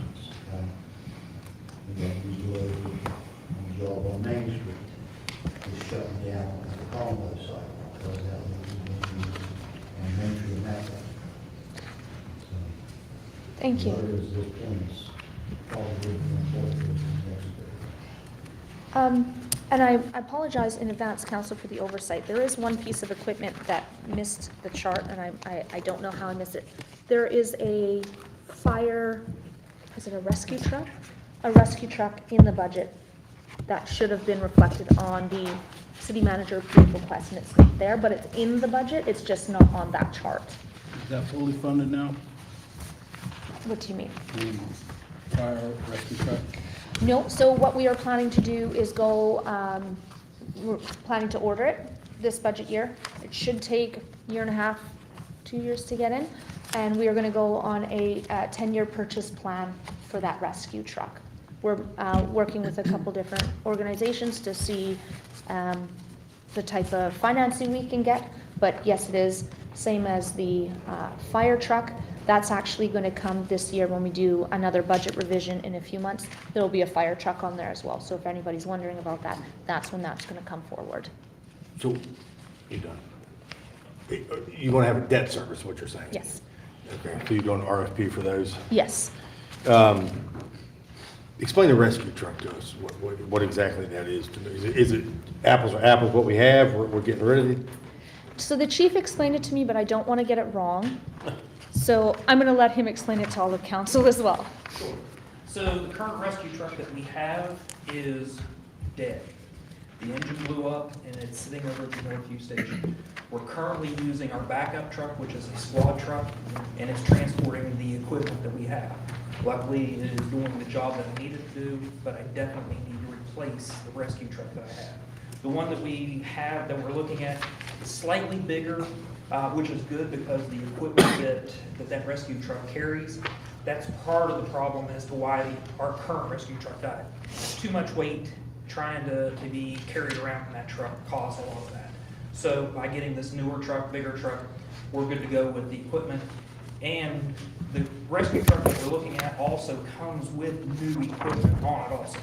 Big help to us, lighter, easier for the men to use, no cords. It's all battery powered, works out great for us. This is truck 214 that's being replaced? 214, yes, sir. Now, is that one of the vehicles that we're looking at that will be used in the, for the third-party billing? Yes. We run that a lot on Yes, sir. the medical, different calls. When that truck comes in, it'll be a vital part of the car wrecks, which is one of the 3 legs that we will be building off of: car wrecks, car fires, and structure fires. So the 2 fire components will come off of the engines. The rescue truck will be a very strong part of all the car wrecks that we deal with. Were we able to get funding from the call that we responded to? I think it was a chemical spill in Morgantown. I know that was one of the things that showed why the third-party billing was could be a huge expense. I mean, did we ever get the money for that? We were never able to get funds from that. We tried every avenue that we could. That was a COVID truck that it was carrying COVID vaccine, and when it wrecked, we were involved with that for several days. Yeah. Unfortunately, we were not able to recover any funds from that. Tried every avenue we could to include the insurance company itself. And third-party billing is definitely going to help us in recovering that. They've been doing it for years, and they know the ins and outs of it. So pretty much if we had that third-party billing in place, the amount of money that could have came from that would pay for that billing itself.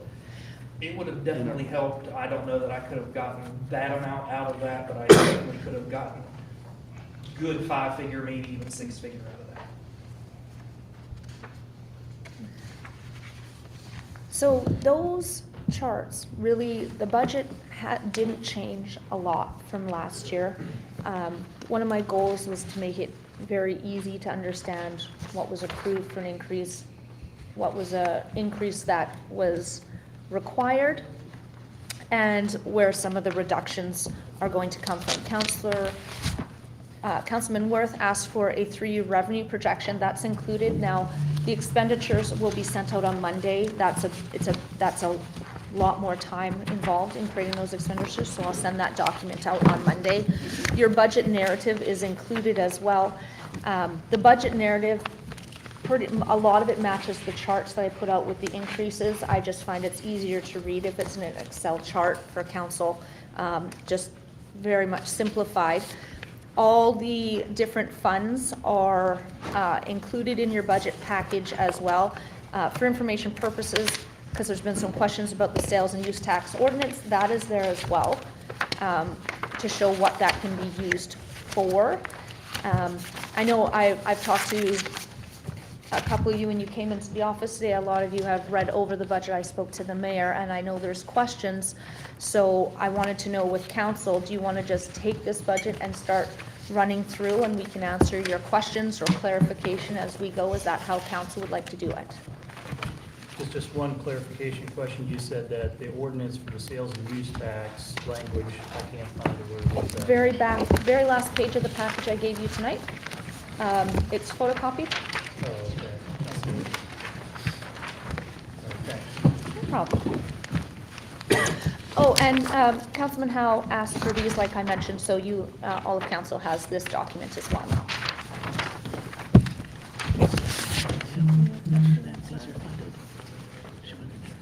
Oh, for Council Member Wright, fire pension, it's 47% funded, and police is 57.5%. And that was as of 2022.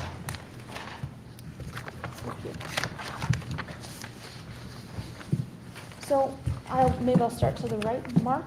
I was just curious, any grants or anything like that that are still out there sitting, where are those reflected in the budget? So that's one of the things I've asked when we had our budget sessions, is I would like grants to be reflected in the budget. I've also asked every director to go through their entire department and highlight for me, they're supposed to be sending this to me, anything that they think potentially we could try to find a grant for, to identify more grants for the city of Clarksburg. So we are working on that. Earlier today, I also sent out the grant spreadsheet to all of council with updates. So that should be in your inbox. And we also just received 2 days ago the rest of the paperwork for the DEP demolition grants. It looks like Clarksburg is going to get $390,000. For demolition? Yes. For what? Demolition. The congressional spending bill, I called the senator's office for an update. It's supposed to be completed in the beginning of March.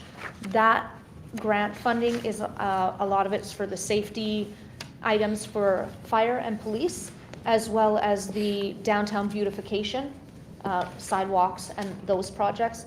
That also is in that grant spreadsheet, what that's for. So we should be hearing about that in the next 6 weeks. Less than that, 4 weeks.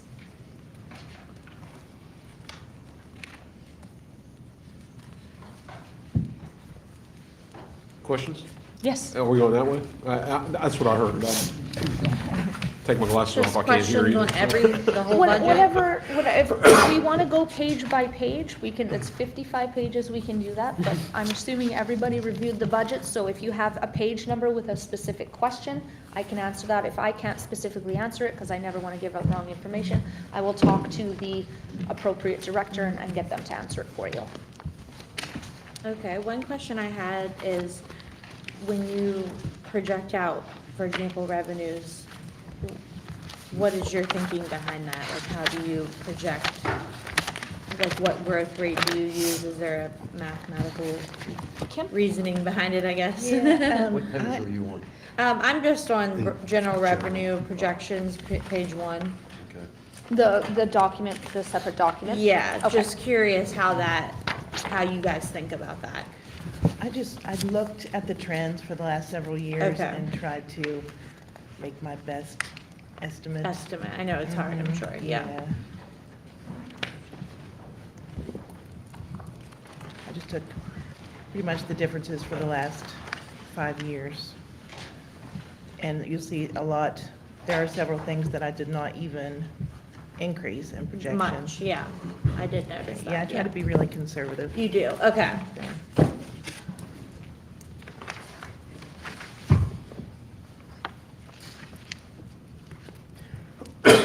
So on page 3, Page 3? Of the revenue projection? yes, Okay. Okay. the cable TV franchise fee, Spectrum, Under which title, Mark? franchise No. fee, cable TV franchise fee. Oh, you're on the. Hold on, I'm on a different budget, but regardless, it's franchise fees. 200,000. Yes. So, looking back, historically, actual 2022-23, we were at 134. We haven't been at 2,000 since 1920. So, I mean, is that aggressive, or do we feel, I think a lot of people are cutting cable? We were at 199 in 22-23. 22-23, No, wait, I'm sorry. 134. Something different. Sorry. Right here, page 206. Right there. No, this one. Actual so far this year, we're at 110. That's what I based it on probably. This year, we're already at 110. And that was only half the year.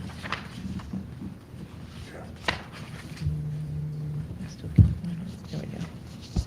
Hey, Will, remember I'm on that committee? Yeah, let's get an update, Just Jerry. a little Let's hear it. more. I'm increasing. It's gotta be right down there. He's done a good job. Yeah. Everything's good. Prior to that. So you're comfortable, we're gonna hit 220? Probably 'cause my- 200? we can't cut Dish Network in 200 my is what house. it, yeah. Yep. Well, I will revisit that, but I wasn't the The only reason why it stuck out is actual 22-23, we're only at 134, the year before that, 167. I guess, when you consider Spectrum, we have Spectrum Internet, we don't have Spectrum Cable, but, I mean, does that fall under the same? Jerry should know this, being on the board over there, but, yeah, that's what I was thinking too, is everybody's cutting cable, but, we still have Right. Spectrum through for cable internet, so. Well, but and the reason why I agree with you, I mean, are all internet fees under there? Because they would just pay the B&O tax. Right. Because I'm just wondering what the I thought everything usership is for was on there, Spectrum. but I'll 'Cause double check. My assumption is it's going down, because if people are cutting cable to Well- stream and still use whatever that Internet. company, So I was Spectrum. under the assumption this was internet and TV, but we'll clarify. Well, I think under the agreement it is, but Yeah. what I guess what I'm saying is, if Will has cable and internet, he's probably trying to buckle You're asking the down. wrong person. We've had Dish Network for 20 years in my house, and I begged my wife to cancel it. I begged her, just cancel it. See, he's begging his wife. So I think some others are. but So I we just have wanna Dish make Network sure. and Spectrum in my house, just for the internet. Yeah, I know. Kim will take a look at that. It's a long Well, story. no You're Spectrum. just wondering, people that are cutting cable, Yeah. is the internet making up for what's being cut? Yeah, because you're going to other internet providers. Yeah. But they're in other Frontier categories. or So I don't whatever, want to yeah. double dip somebody. No, 40 grand. they're also offering mobile phones. I mean, you can get cell phone service through them, and it's really cheaper than anybody else. Is that included in there? I don't God know, bless we'll you. check the agreement. God bless you. Okay. I assumed everything from Spectrum was, but I need to check. It also includes Charter and Frontier. Oh, it does, in that. Okay. In that line item, right? Yeah. Yep. Okay. We actually left Frontier for Spectrum, but anyway. You mean your wife did, because you have no say? Well, that's true, that's true. I mean, we've got like 3 or 4 different Martin, streams. we'll look at those Just numbers. Spectrum and- verified. Yeah, I and mean, verify I just those. don't want us to be sure. The only thing I watch is That's what YouTube. you can-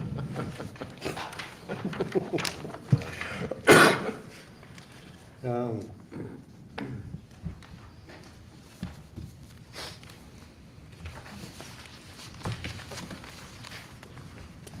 The next page, Okay. under special assessment. Assessment slash general, Yep. okay. The vacant property registration fee. I reduced it. You reduced it, I okay. did. All right. Just being conservative. Well, I like it. It is increasingly more difficult to collect those. Most landlords say it's not a benefit to them. It's actually, it makes it harder on them. Right, So- a lot of folks do. And there are a lot of folks hit with it that aren't even landlords, and they just have vacant properties that they're storing stuff in Yeah. and different things. Well, and, I mean, it's not a budget question for me, but I do have a question regarding the ordinance that we passed years ago. But I'd like to get with you. Who decides if we're billing or not billing on that? Code enforcement sends that information to us. We usually, you know, anything, if we don't find that occupied past 90 days, we're gonna send the letter out and we'll get it registered. But I know a lot of people that get billed, they never pay, they never collect anything on them. And I know the girls bill for it, but they just won't pay it. Now, it does compound, and we can charge a lien against real estate, the way I read the ordinance. And we do. What is the percentage of people that you say pay? Well, I don't have that with me, but I'd say it's Just- probably less than 30. I would say around 30, 25 to 30%. So I mean, if it's, I guess to get to your point, 'cause you're saying that if it's not occupied, but that doesn't make it fall under this ordinance by just not being occupied. I mean, if they have the utilities, you know, a utility on, so I guess, I just want clarification on it. 'Cause I've had a couple constituents come to me and want me to inquire a little bit more in depth of how it's being handled. Right, when they call us, we'll usually send them to code, and they'll have a deep, in-depth discussion with Ashley over what they do with the property, and he does work with them to try to not have to charge them. Yeah, we've run into circumstances with elderly people on fixed incomes and stuff that's got caught between an ordinance that's probably meant for a, you know, rental property person that's got a lot of properties that wouldn't necessarily apply to an elderly person in their 80s that doesn't have any money or something like that. Okay. We work with those people too. So I can turn them on to you.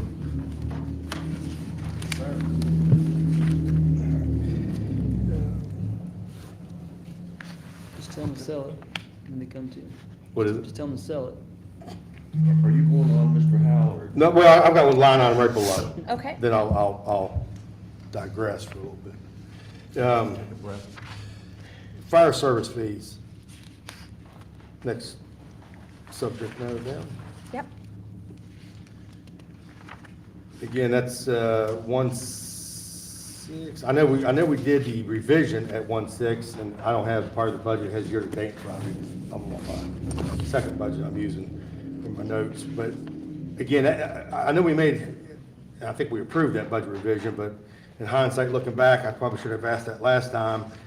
The actual 22-23 was 1.1, well, I'll say 1.2, so we jumped at 400,000, so I didn't know what.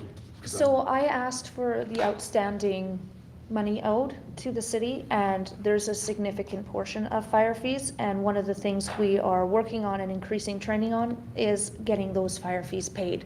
So that is part of that number. So you're guaranteeing you're gonna collect the extra 400,000? Well, I'm not guaranteeing anything, but we are gonna focus on it. Okay, well, I just don't want us to be too aggressive in a number and miss it, and then have to make a cut in another budget revision later. But just keep that in the back of your mind. Mayor? I have some questions. Yes, sir. Now, I'm in the proposed budget draft. Okay. Page 4. Governor's Highway Safety Grant. It was at 491, 372, and now it's down to 197. What page are, I'm sorry. 4. The 197 is the year-to-date, actual year-to-date. I actually did not put anything in the proposed number because I don't know how much we're getting for next year yet. So I didn't put anything, and I didn't put anything in the expenditures either, so it washed both ways. Okay. All right, same page, under contributions from other funds. Yes. The contribution from sales and use tax fund. Mhm. 2 million? Yes, it is a lot less than it's been over the past few years.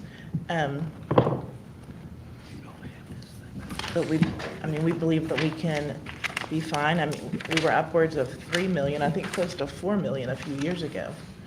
So we've gone down drastically, and I believe we still do need a contribution from the sales tax fund for general fund due to the decrease in B&O that we did in the beginning to approve that fund. So I think 2 million is fair. Conservative? I'll concur with that, but I guess my question would be, contribution from sales tax, 2 million, but go to the sales tax use fund.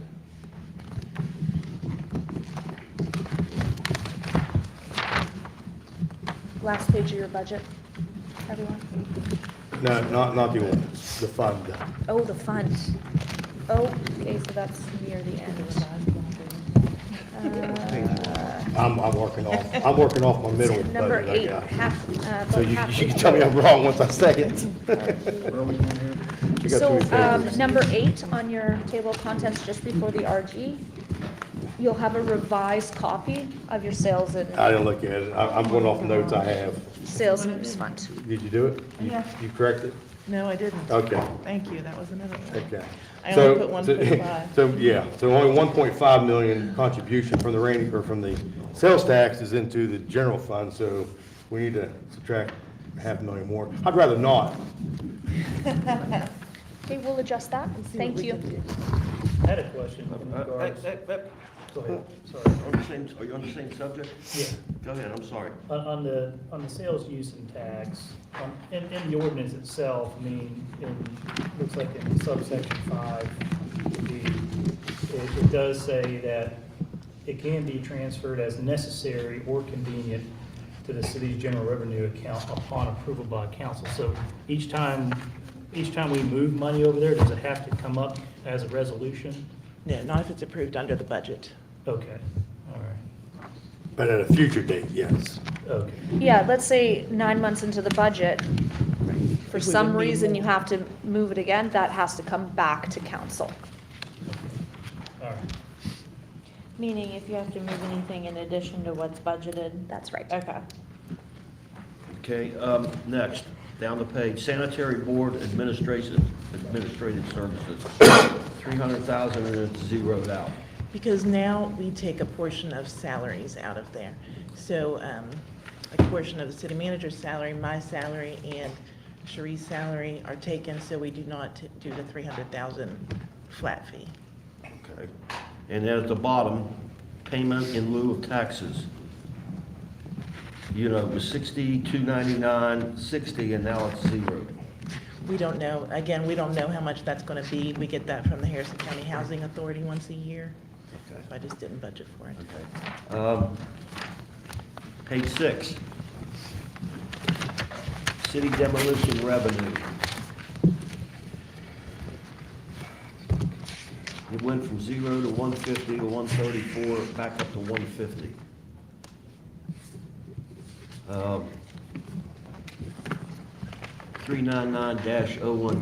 399-012-000. I think it would be helpful if we had the column titles I'm sorry. carry over. Cherie just got that fixed and That's it okay, is on. no worries. It's on the new budget. Okay, Sorry. yeah, that's okay. So 150 was budgeted, year-to-date's 134, and now we're budgeting another 150? Yeah, I found that. I was trying to look back at the historical to see. Repeat what you said. It says we've allocated, I think the budgeted was 150. Year-to-date was 134, 550, and for this fiscal year, it'll be another 150 budgeted. So this is actually revenues? Yeah, This so, is money that people are paying us for demos we've done. Right. And we're transferring from that demo fund into. okay, so it's actually a conservative, because we're already at 134 and we're halfway through. Yes. Okay. I don't know why though. Also, we are, because I've asked for that list from finance, they sent it to me as well. Because we have the land bank created now, there's some room for negotiation in regards to those homes for demoing, and I'm working with finance on how we can move forward with getting payment and then moving those properties, if the owner wants, into the land bank, so we can start repurposing those properties. So what'd you find, Kim? I don't know why it's a 0 on this copy. On the other copy, it's 125,000. Okay. So I apologize. All right, I don't have very much more, so I'm just gonna go ahead and continue. Yeah, Just look at it. please. Page 30, proposed budget draft. Police pension fund contribution, 7% increase. 22-23 was $1 million, 23-24 was 777. Year-to-date is 493. Yes. After we closed the pension With- funds, Okay, the contribution started going down. okay, one more. Fire pension, same thing then. Yes. Okay. All right. Okay, that's me. I'm gonna go back to that, because I need clarification. Going back to what? What you just said. Oh, So I'm looking on the second budget, but yours is the same on the new.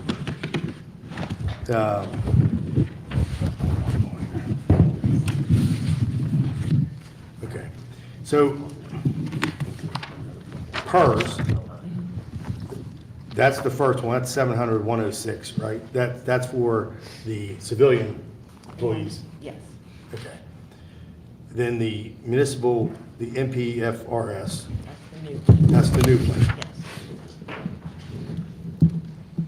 Okay, and then the self-funded plan is the 7%? Well, I'm sorry, that, it used to be 7%.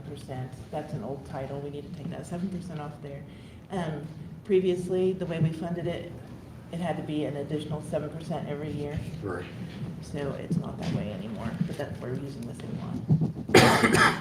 So I guess my question would be, the new plan, so we have two sets of plans, right? So I mean, there's a bunch of officers, a bunch of firemen in the old plan that is, now, we'll get the actuarial numbers later. So I guess in the general fund, we're budgeting 64,000. So that's for the new officers, correct? Yes. Okay. The older, I don't want to say old officers, but the previous officers in the self-funded fund, in the old budget, well, revised, it's 777. So we zeroed it out and put it all into sales tax.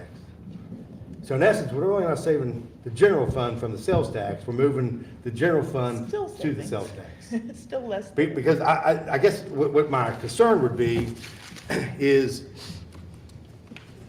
going back to the ordinance that you provided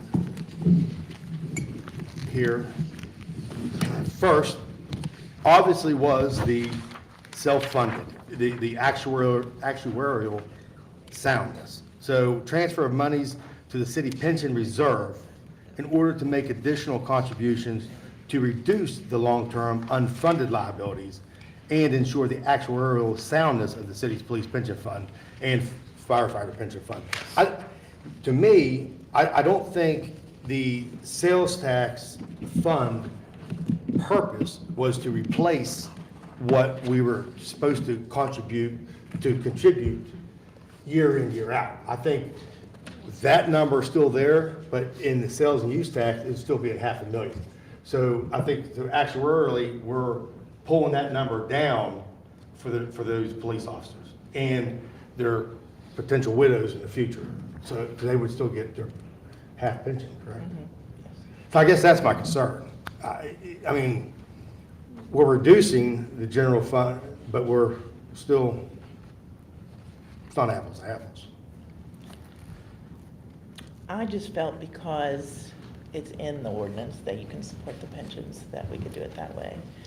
I did check with the state to see if anything was in the code that said it had to come from general fund, and I was told there was not. So that's why I did it that way. Okay. Well, I just want to make sure I'm being heard, is that, to me, when it was written, is the city pension reserve, not the city contribution. But I just want to make sure that's there. Because I don't want to do an injustice to the general fund or to the police fund, but I want to make sure, I mean, they're getting their money one way or another, but I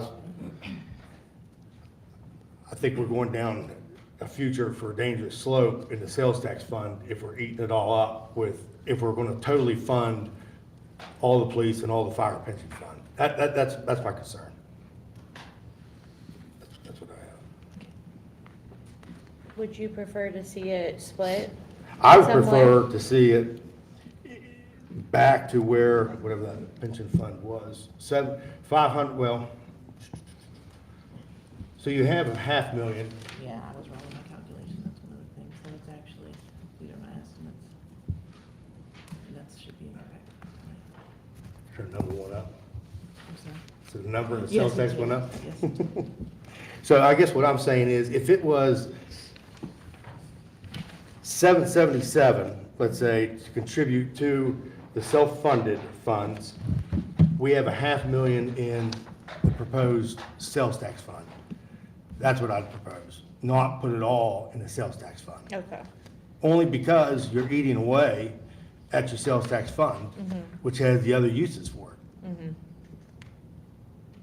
Because first and foremost is your police and fire. I mean, we all, I mean, that's how it's written. So, I mean, if you're putting the bulk of the lion's share of police and fire, 100% to be funded out of the sales tax, and God forbid, sales throughout the city go down, you're stuck. Now you're cutting something. You're not paying the debt service because you have to pay the police and fire. That's number one. But if you're putting 100% in there, you have to cut it. So you have to go back to the general fund now and find a gross amount of money to make cuts with.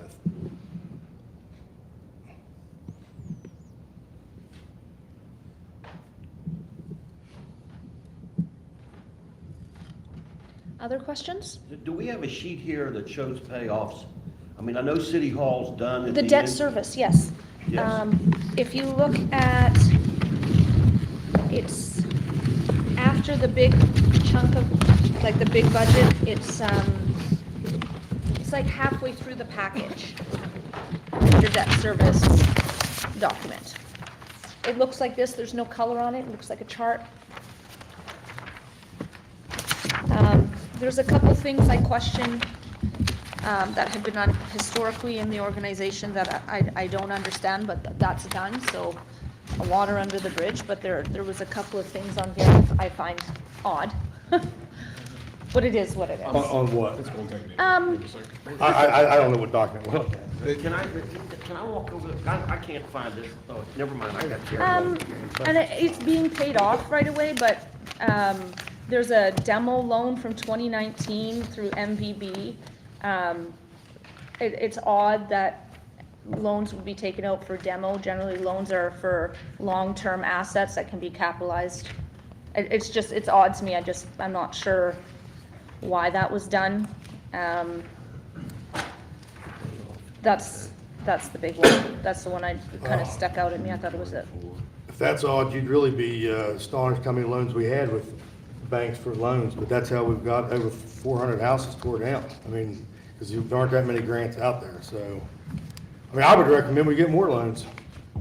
Well, I think loan it's a good tool when it's for the right purchase or for the right purpose. DEP grant goes a long way. Yeah, that DEP We missed out on grant the is first gonna year it came through. Yeah. Well, I won't debate that, 'cause you'd have to call 15 different council members over time and argue that point.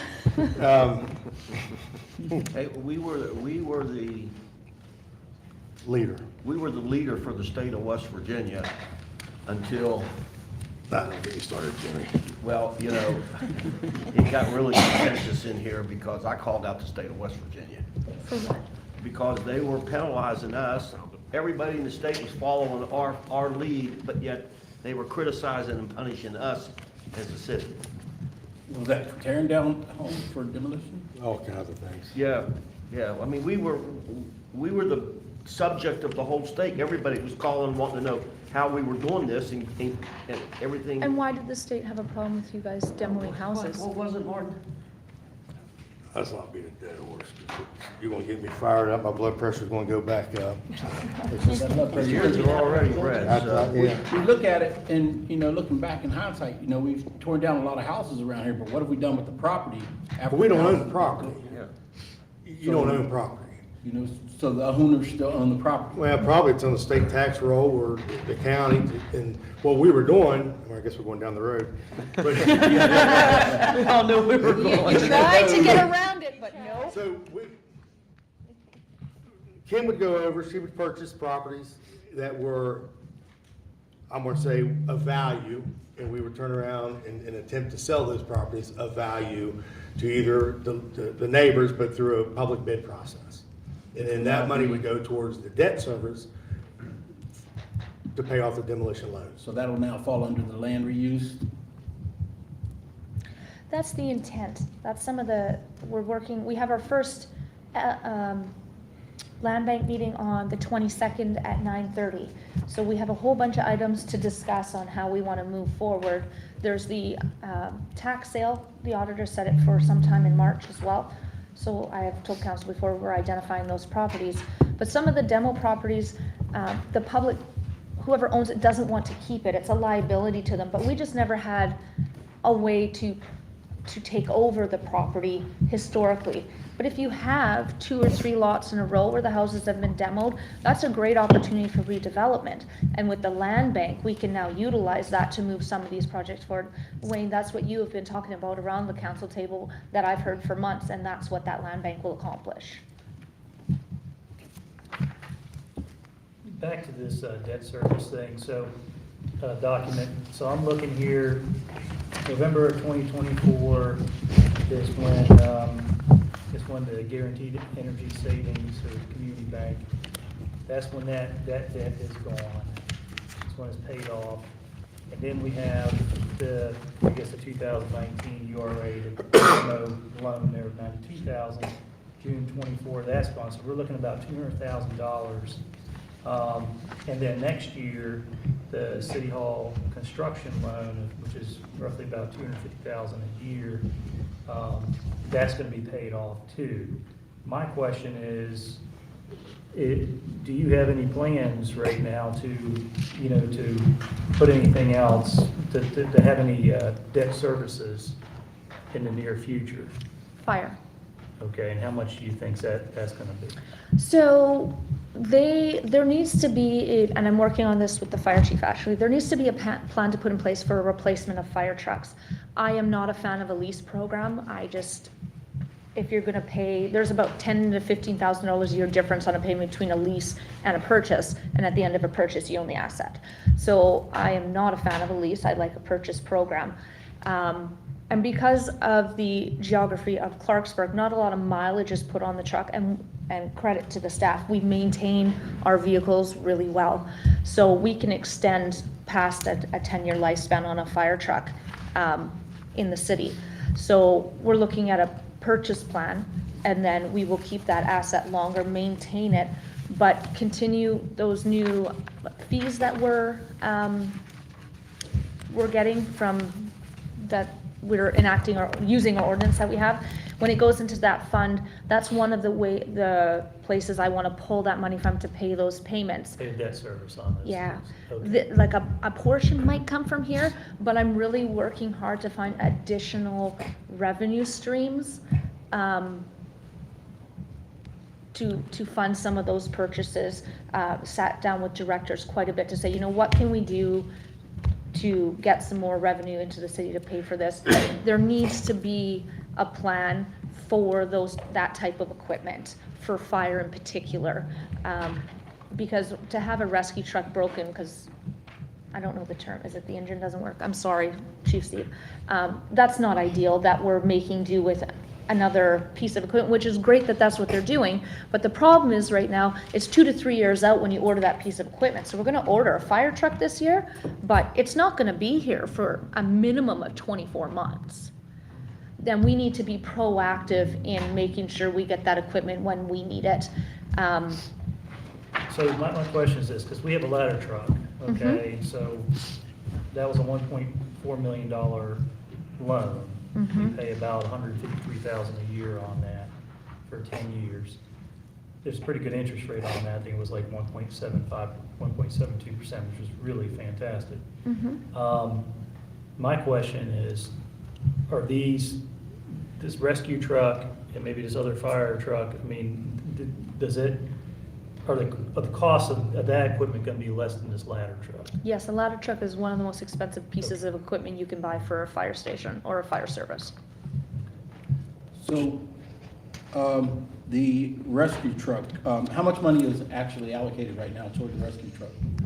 We have 150 this year and 150 next year, so 300 total.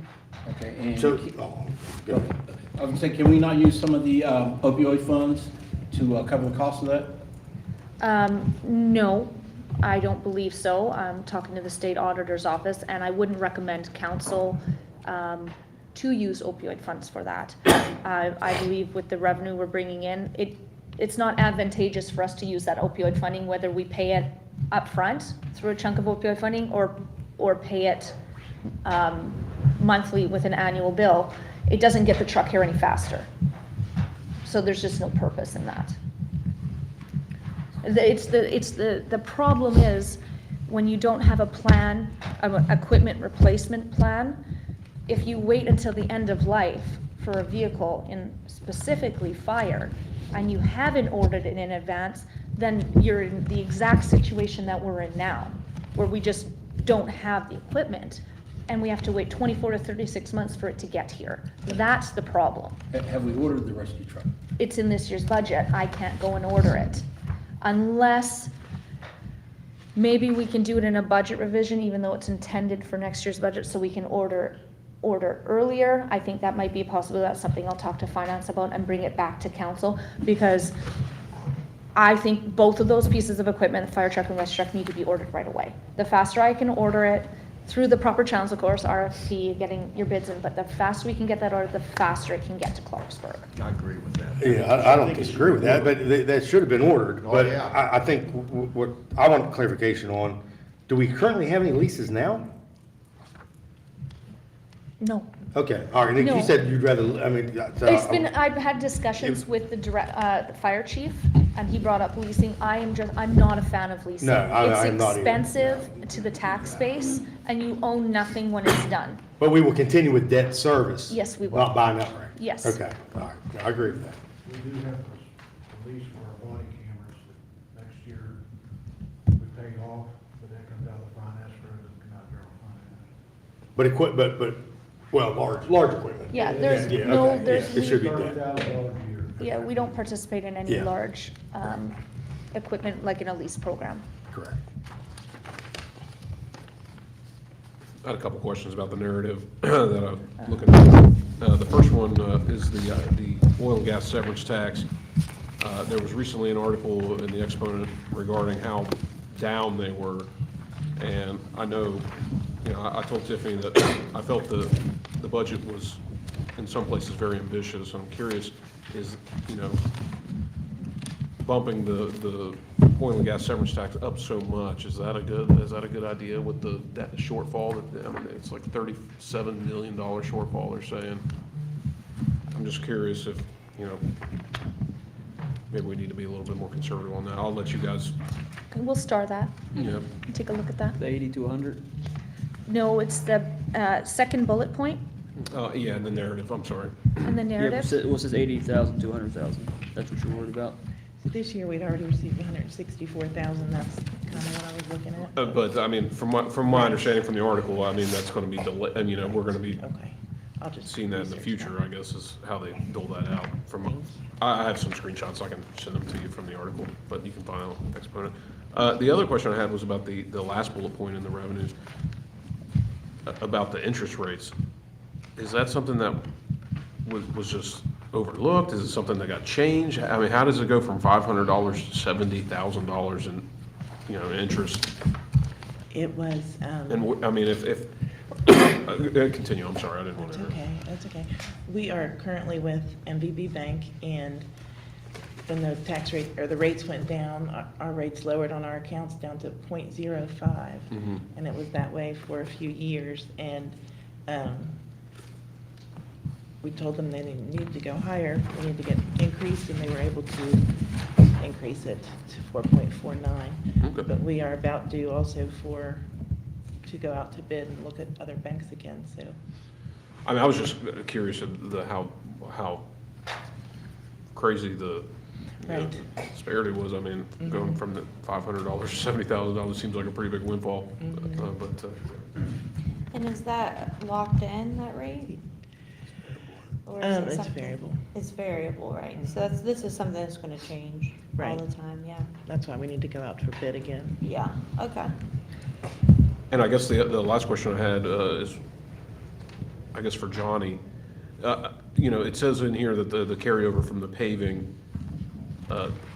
that no paving will be completed before the end of the fiscal year, so I can assume we can tell our constituents that paving will begin after July 1. Is that how that will work? We know spring paving projects, I guess, is, Typically, we have a conversation about that. Say, we'll pay for this spring. Is it in the budget? Yeah. Go ahead. When I wrote this, I put this anticipates the no paving will be complete. So if they do pave, we're gonna have to change that. okay. And the intent is, I've chatted with Johnny about this, the intent is to pave. There was a whole bunch of things that happened before I was here in regards to, it used to be the calendar year, and then it went to the fiscal year, and then paving was put off because of the lead water replacement. So we're rolling that fund out, we're not taking that money out, it's rolling over in the budget, and we plan to move forward with an aggressive paving schedule. So to it'll make be sure. $900,000 in paving. There's 700 and something. 781, isn't it? Yeah, it might be around there. What's changed where we would change our strategy on paving if we were trying to coordinate with the water board? That would, so, I can send out to council, I have an explanation on that. Kim and Johnny both sent it to me, I can't remember, I don't wanna give you the wrong information, I will send it out via email, so you guys can see what the history of it was and why it changed. The funds weren't taken, a portion of the funds were spent, but the funds that were left were just rolled over into the next year, so we're gonna continue to utilize those funds to do the paving. But I do have that information I can get you. What year did that start? When it Yeah.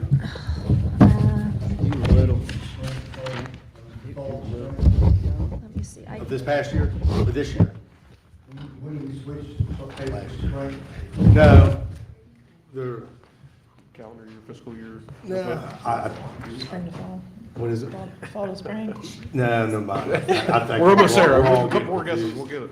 confused. Never mind here. Let me- I'll send it out. let me It'll, find my question here. it's,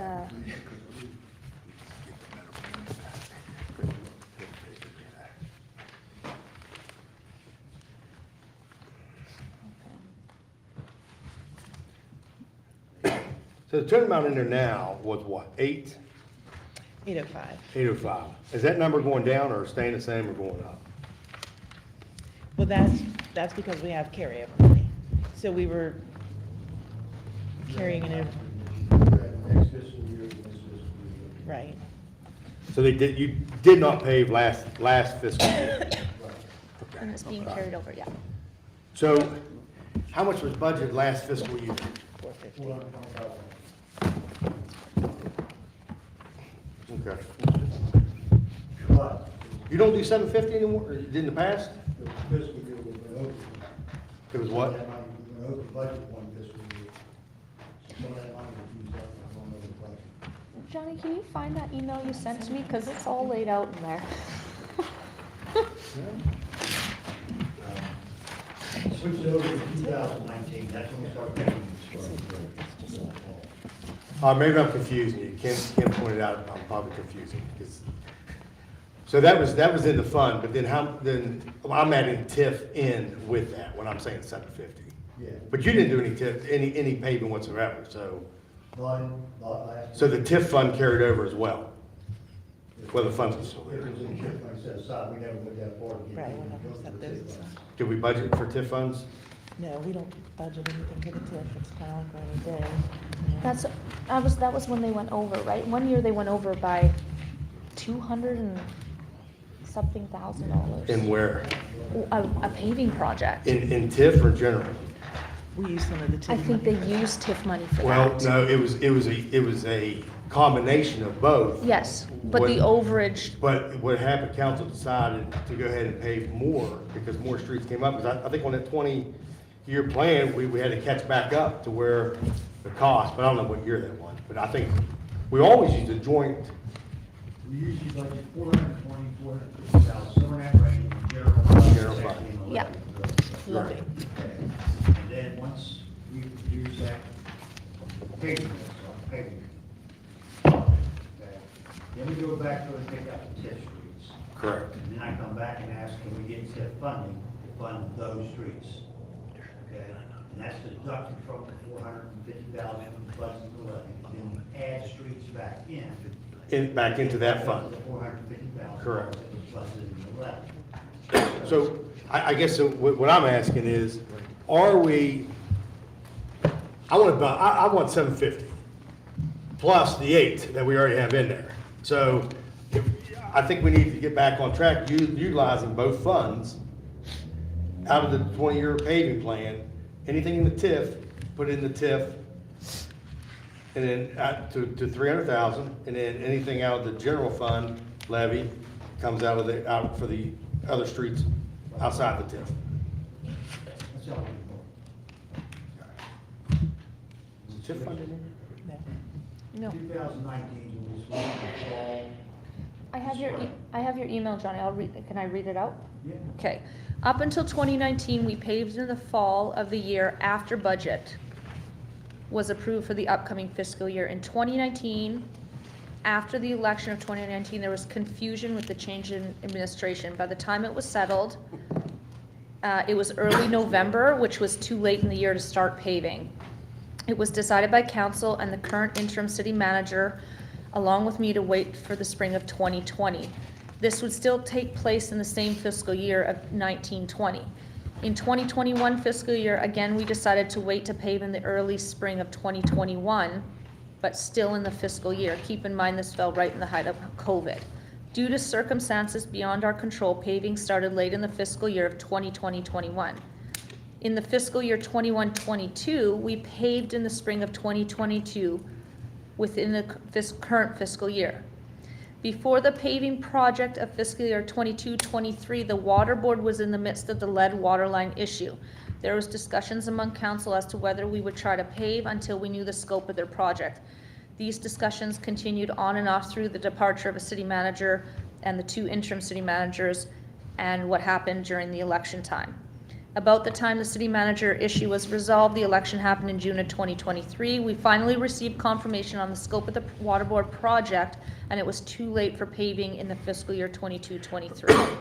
We are on track to launch a paving project in the spring of 2024, which is fiscal year 23-24. So we're back on track. Carryover money. So how much money do we have for paving right now? Almost 800,000. Okay, and that's in the general fund? I disagree, I think it's 1.5, It is not 1.5 though. because you're using TIF funds. Oh, we're not counting. I'm counting TIF funds. I want the number. I'm not gonna sit here and say we're going to 800 when we're doing 1.5. Yeah. Right, but I want sorry, the we're real just, number. we're looking at a levy budget, that's why, I'm sorry. Shouldn't we, I mean, there's no other reasons we see that strategically we should keep TIF funds available for other things besides It's street something that paving? we need to look at, like economic development, Yeah, especially in makes sense. downtown and capitalizing on the Robinson Grand. What was it, 1.3 last time we had a TIF number? You remember? Is that what we had? It's just short of 2 million now. Okay. I mean, I don't know what's been used for in the past, like other things. Infrastructure. Infrastructure. I don't think you can use it for debt services and things too, as long as it's in the district, correct? You know, I'm starting to learn about TIF funds. I've talked to Robert Matheny about it a couple times. I'm actually meeting with another gentleman out of Morgantown to make sure I fully understand how TIF districts work.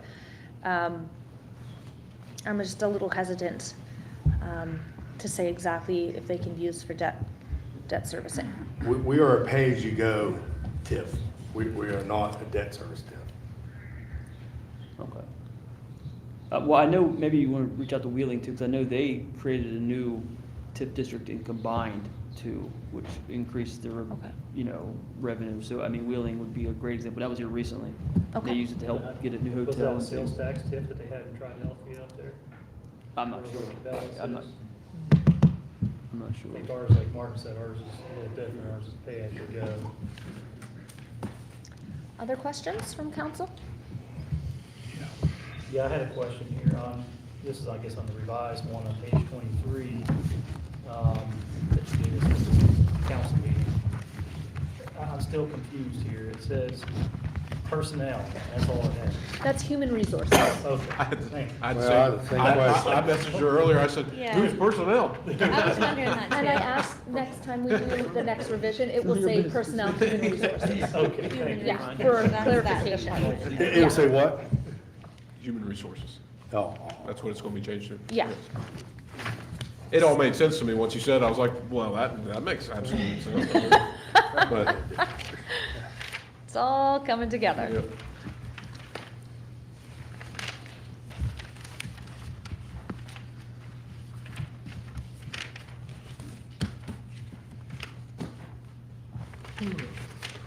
Excuse me.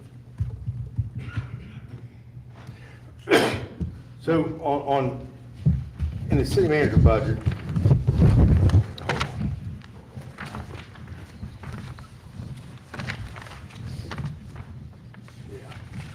so, What page you on? I don't know, Jimmy. I've got At three the bottom of budgets. your page. I can tell you, but it's not gonna be the same page, 16, Page 15, perfect. but it's not on that, or you, maybe yours, maybe not his. Page 15 if you're on the new budget we gave out. 15 on the new budget, Yeah. 16 on. Which line, Martin? So I guess what I'm, just for clarification, salary and wages, we're not, we did not shuffle any additional salary in, oh, no, not here, for half of Paula's wages then? No. No? Okay. We could do that because Well, and the only reason I'm saying it she does is- serve, like, she works with both me and Annette. Yeah, I would agree. That's why I was saying. So we can definitely make have- that change. Only because historically, in the past, when Facebookers out there like to comment on our, No, not them. no, not them at all, but they. What post, where's it at? I just think, you know, if we're allocating people, we need to separate, we need to divide their wages out. I to wouldn't where- say to- that she to- does, I wouldn't say the split is 50-50 between myself and the city clerk, though. Okay. It's probably more of a 25-75, with 75 still being with the city clerk. All right.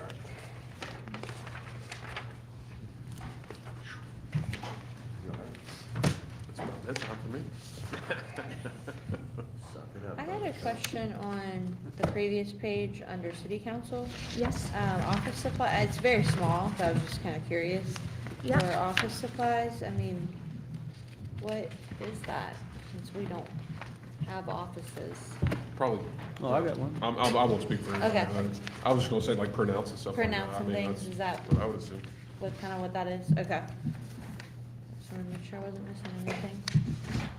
Are you wanting an increase in pay too? I'd like my own office. Bump it up.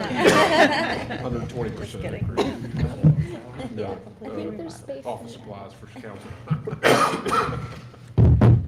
Under legal services. Yes.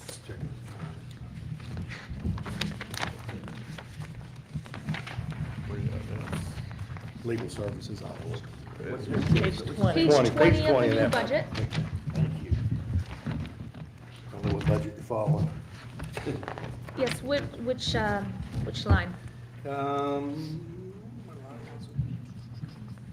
Okay, so other.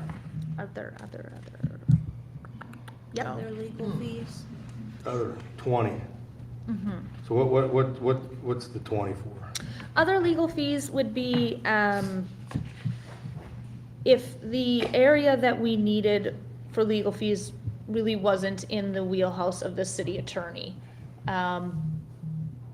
So it shouldn't, we're putting 20 in there, it shouldn't be utilized that much. Most of the stuff is covered by him or our insurance. But sometimes, especially if it comes to something like employment law, or I want to verify to make sure we're doing what I think. For instance, there was a couple situations this year where I made the choice to go to outside counsel for a second or third opinion, just to make sure we were doing the right thing. That's when that would come into play. So that comes under contractual service. Other. Yes. Yes, Other, Yeah, contractual, yeah. yes. Okay. In the past, we used it like for that Robinson Graham case. Yeah. We had to hire the counsel.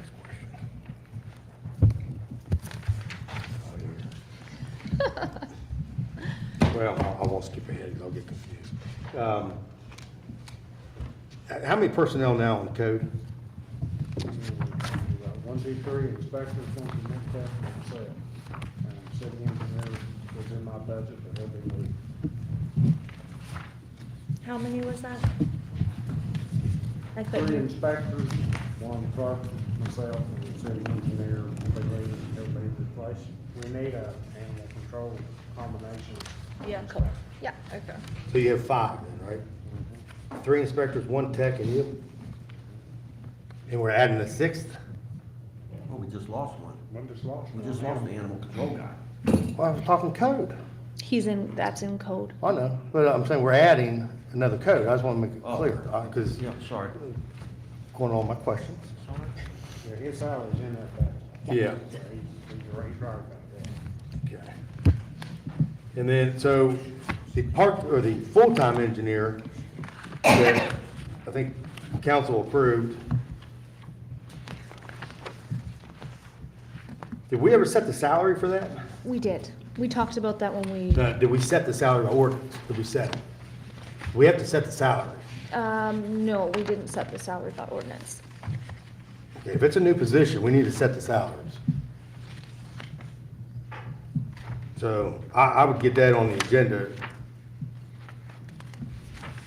sooner than later if you're hiring somebody, because you can't offer them anything if you haven't been authorized to offer them anything. So we just need to make sure any new positions that it's in the salary and wages schedule to set it. Otherwise, those hires are invalid. With that said, where is the city planners I guess, proposed city planners, salary and wage in this budget.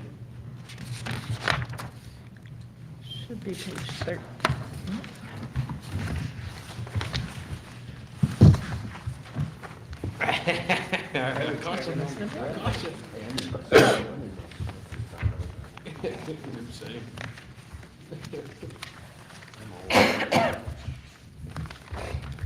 I'm sorry, I'm looking, wait, it looks like there might be a page missing, yeah.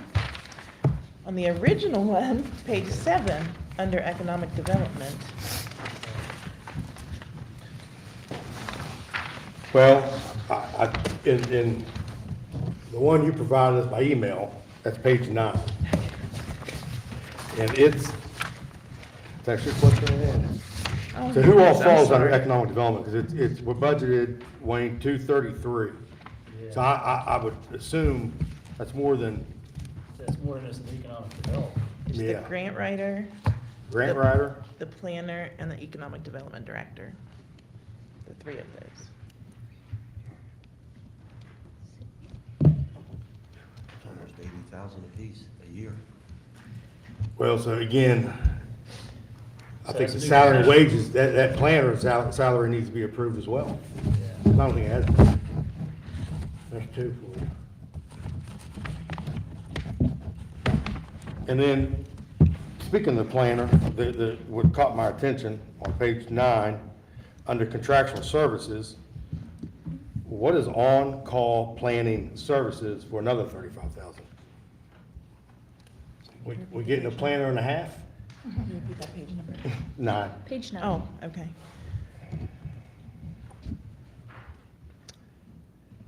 That was something that John Whitmore put on there, and honestly, I can't remember what it is. Can we delete it?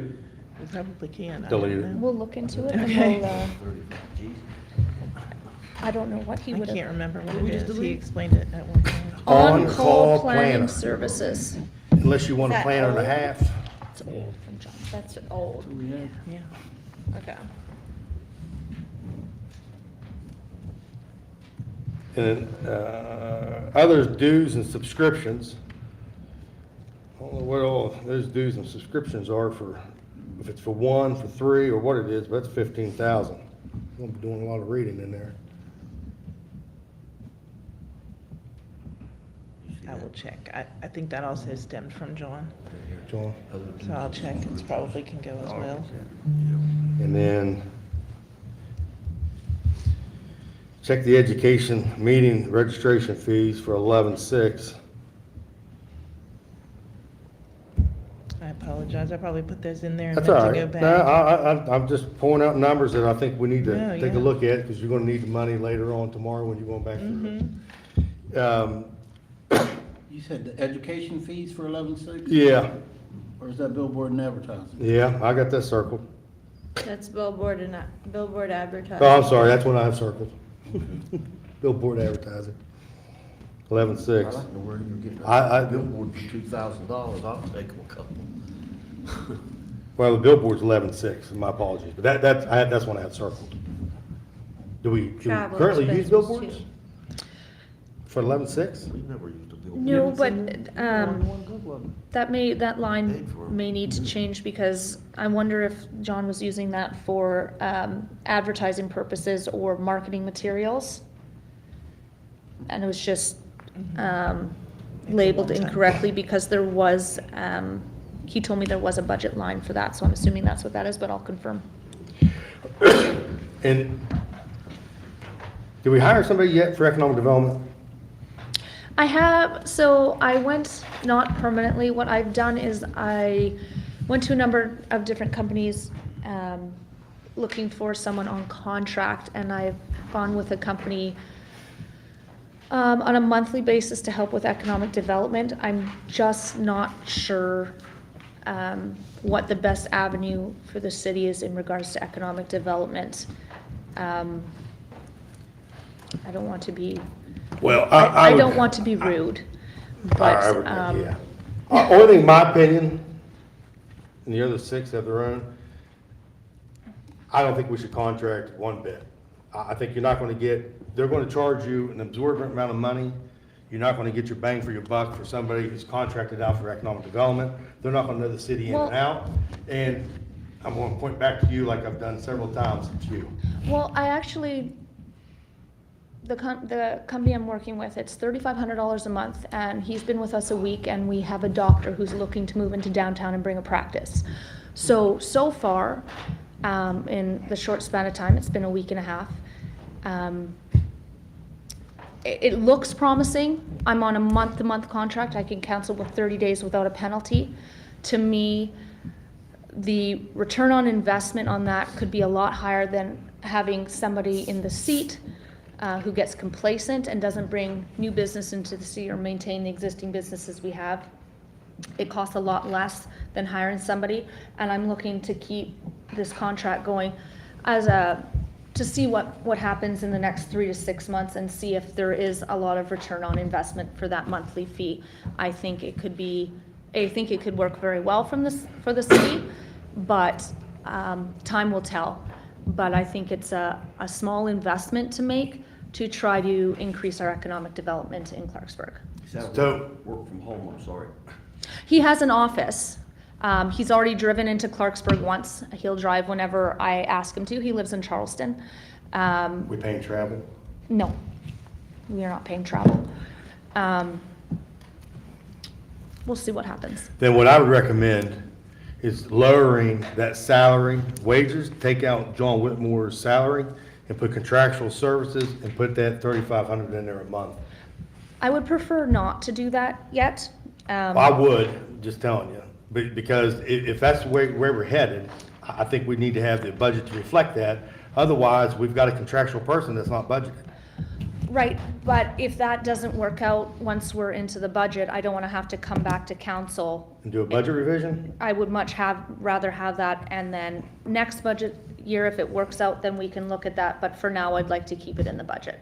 To me, having that option, if we need to hire a full-time economic development person, I think is advantageous for the city. When we talked about this before, I told council I would hold off hiring that position permanently for 6 months. I'm trying this out. If after 6 months it doesn't work out, then I plan to look for a full-time person. But my question is this, so we're contracting someone right now, $3,500 a month. They've already brought a doctor in, so apparently this term that we're using, apparently they know what they're doing. So the thing is, what's gonna, why are we holding this full-time salary? Because if this doesn't work out, then who are we gonna hire that doesn't know what the hell they're doing? A week and a half is not enough time for me to make that judgment. So Okay. I have high hopes it'll work out. But how long are you gonna do it though, I guess is my question. What do you mean? I mean, if I get 1 week's not time to make your judgment, but is it 6 months, 9 months, or 12 months? Well, I gave council my word. I wouldn't hire that position for 6 months Okay, permanently, and I will stick to that. What I think we should do is contractual services, 3,500 times 6 in that line item, reduce salary and wages by 6 months. Come back and do a budget revision if we're deciding to keep it. Because otherwise, we're not being transparent. There is no contractual services in this budget, and we're contracting somebody that we did not budget for. Well, I'll let council decide. I know council knows where I stand on economic development, so I will. I think we all stand in the same place for economic development. I'm not even arguing about it, but I think where you're resisting me is just lower this salary by whatever dollar amount that John was making, putting contractual services right here. Kim could do that 2 minutes, maybe less, because I think you type pretty fast, Kim. But, I mean, I think that's where you do it at. Okay. I mean, I think you have to have the line item there. Just to be more transparent. Yeah. Because what happened, I mean, come July, you're not here, I'm not here. Now, what's the new council gonna say? Well, where's the contractual services? But we were putting it in the next revision. But this is the budget. I know, no, I know. Right now, I'm not saying I'm that, saying but I we're gonna mean, approve it. You have 3 of us up for election, 3 new members come in because none of us can get reelected. Those 3 new members are gonna say, well, how do you have contractual services? They're gonna look at these four and say, how are you guys approving a budget that you don't even have correct? We'll tell them you're new, we got this under control. Huh? We'll tell them they're new, we got this under control. Listen, you guys went through 4 years of that. I mean, if you wanna continue down that road, go ahead. I have to agree with Marty. Yeah. You gotta have the line item in there. Yeah. You can't just fictitiously hire somebody. Yeah. Well, you guys We'll go can. back and look at it. I mean, what do you think, Jared? I mean, I think we need to be all in on economic development, and just what we heard in Charleston the last few days is, it does not make it more evident than it was even, I mean, it makes it so much more evident now. We've left millions and millions of dollars on the table, and so, I mean, I've been in favor of the economic developer. But what do you? But I don't think anybody in the room is disagreeing with you. I'm I think we do disagreeing. disagree, or I think we would be kind of going after that position now. She wants contractual. No, I'm saying, but the actual full-time person, I think we disagreed on that. Right. Yeah, that's Yes, where the yes, we disagreement did. was, and that's why she agreed not to hire someone in for 6 months. We need to go ahead and get that position hired so that we can get someone moving forward. Well, Unless this strategy is better, which I'm not sure, and she's not sure either after a week and a half, but I think, So, just so So I whatever the understand, strategy is, it needs to be in this. it needs to be budget. reflected. Period. That's It does. and we will adjust it to reflect the contractual services. So at least that's in It doesn't take there. away your options of Yeah. possibly We hiring will- one later. Yeah, No. we'll reflect that in It's the just budget, the and I will accounting. go back with finance. Okay. But contractually, we need to approve that contractual agreement as well. No, I don't think so, because it's below the threshold, and I got three quotes from 3 different companies. So what was the total amount? $3,500 a month, and because it's on a 30-day agreement, and you guys aren't. So if you, so I'll rephrase, if you choose to go that route, because that's the best use, then we need to approve the yearly contractual agreement. I don't want to go on an annual contractual agreement. So you're circumventing the ordinance by just going monthly? No, I'm going on an exit clause for 30 days, because I would prefer not to put the city in a position that locks us in for a year if it's not working out, and a position of liability. Okay. But we're already getting locked in by having this full-time salary, aren't we? What do you mean? I mean, we have a full-time salary for economic developer, so if we hire economic developer and it doesn't work out, well, we still got the full-time salary. I'm sorry, I'm not understanding the question, Counselor. Like, I'm not understanding what you're asking. What I'm saying is, you're saying you don't want to lock into an agreement, okay? But we Not have. for we have- not for an annual term.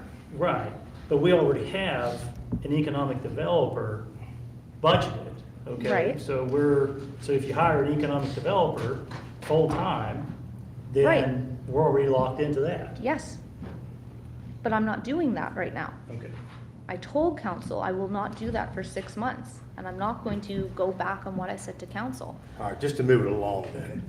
I just want to make sure we're on the same page. Are we subtracting 6 months' salary from whatever salary we haven't agreed upon yet in that line item? And then put it in contractual services? And then if that changes, then we can do a budget revision, put it back in salary and Yes, wages? that's what I said. Kim and I will look at and put contractual services in the budget. Okay. But are we subtracting that Yes. annual salary too? Yes. Yes. Okay, okay, good. Yeah. It's just recategorizing. Yes, that's all it is. Yeah.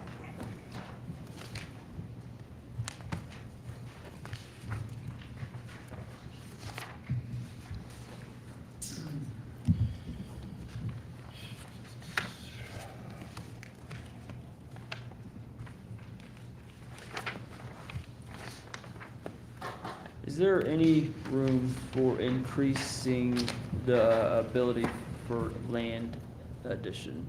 We did that. It was in the, I know, is there any room in there in case we wanted to increase that number?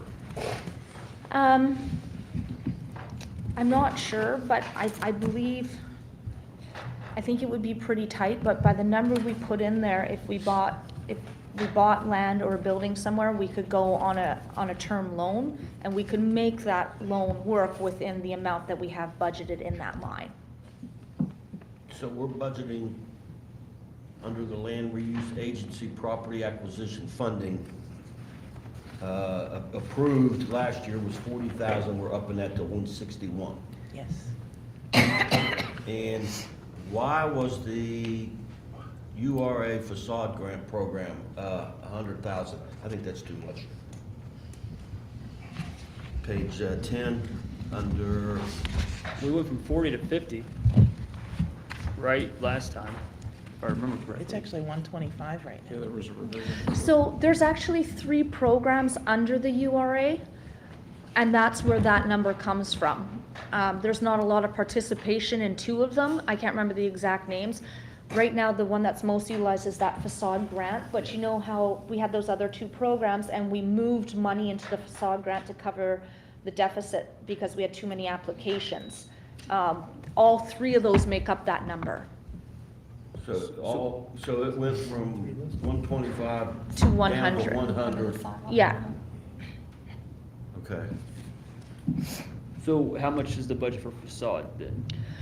I think we should- Usually the facade, I believe, is $40,000 a I year. think it went 40 to 50. I think we increased it to Yeah, 50. and then, but we lowered the other amounts in the other 2 programs because they weren't really being utilized. So can we do more than 50 for the facade?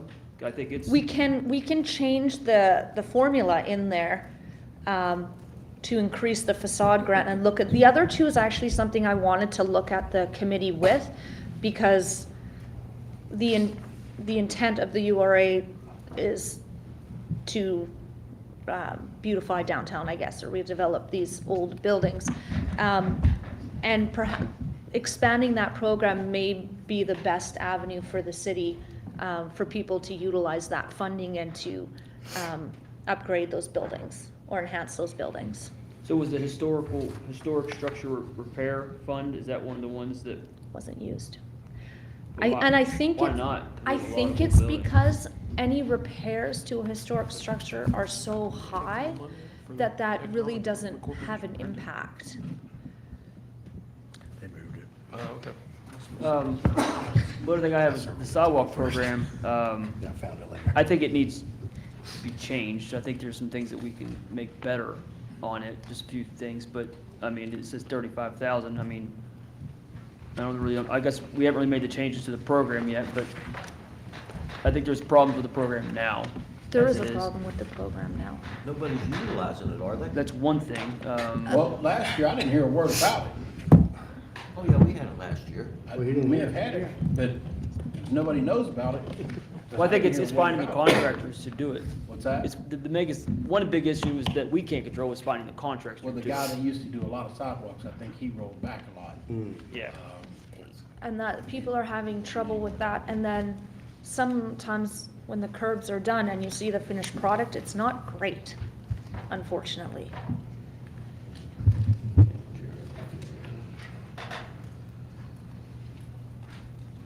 I think we'd like to revisit that program and Maybe that's something we can put on a work session too, on how we can make that program better. Way out in left field, what has the URA done with the old city hall lot? Nothing, it's, we discussed it and we are, actually it's gonna go to the land bank committee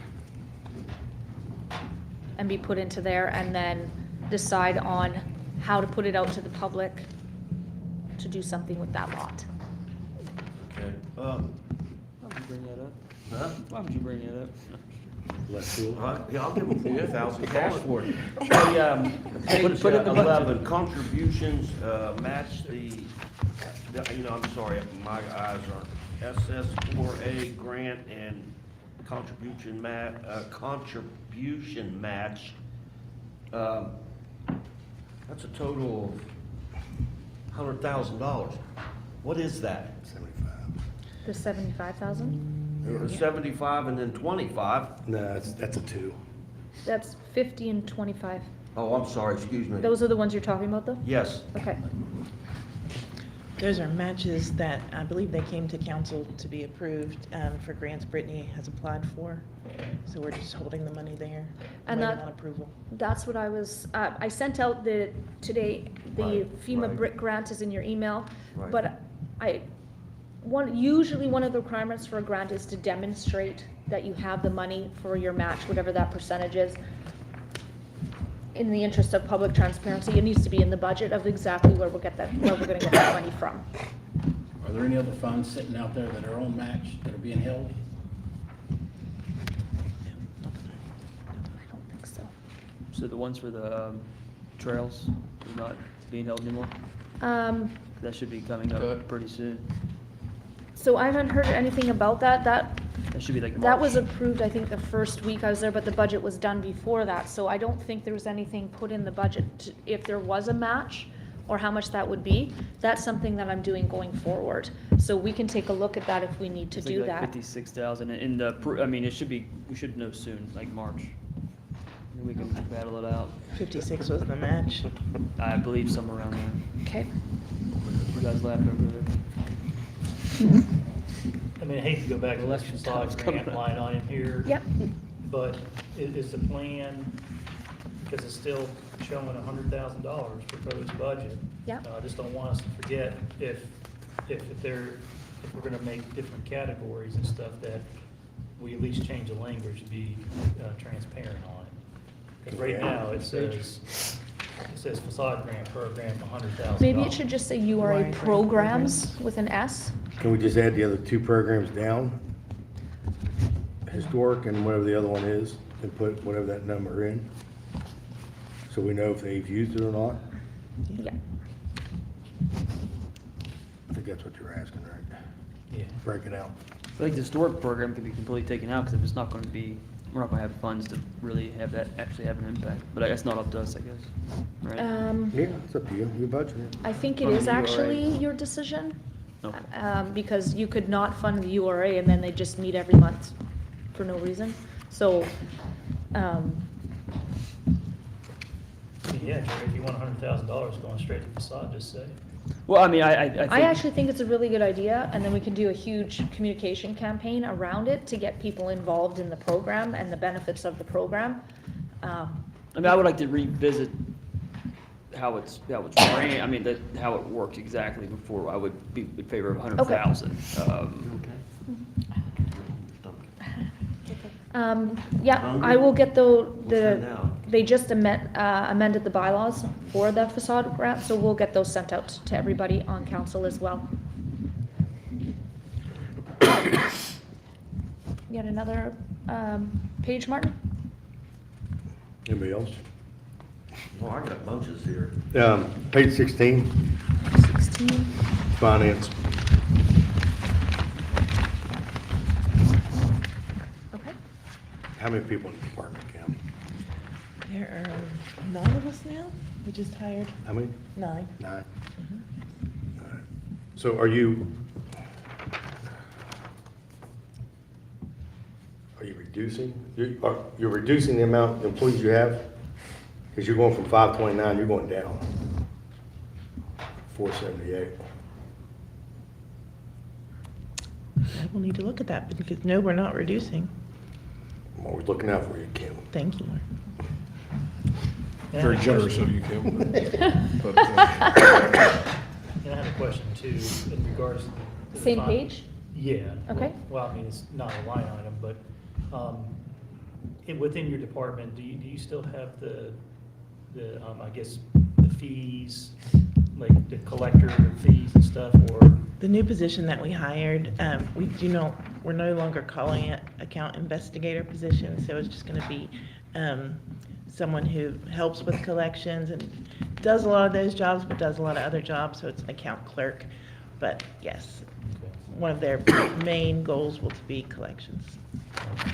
Yeah, because I don't know if we did something about it, but I've heard chatter that we may even have some assistance from law enforcement too to Yes. help collect some of those. So. Yes, Mark has been very helpful. Okay, good.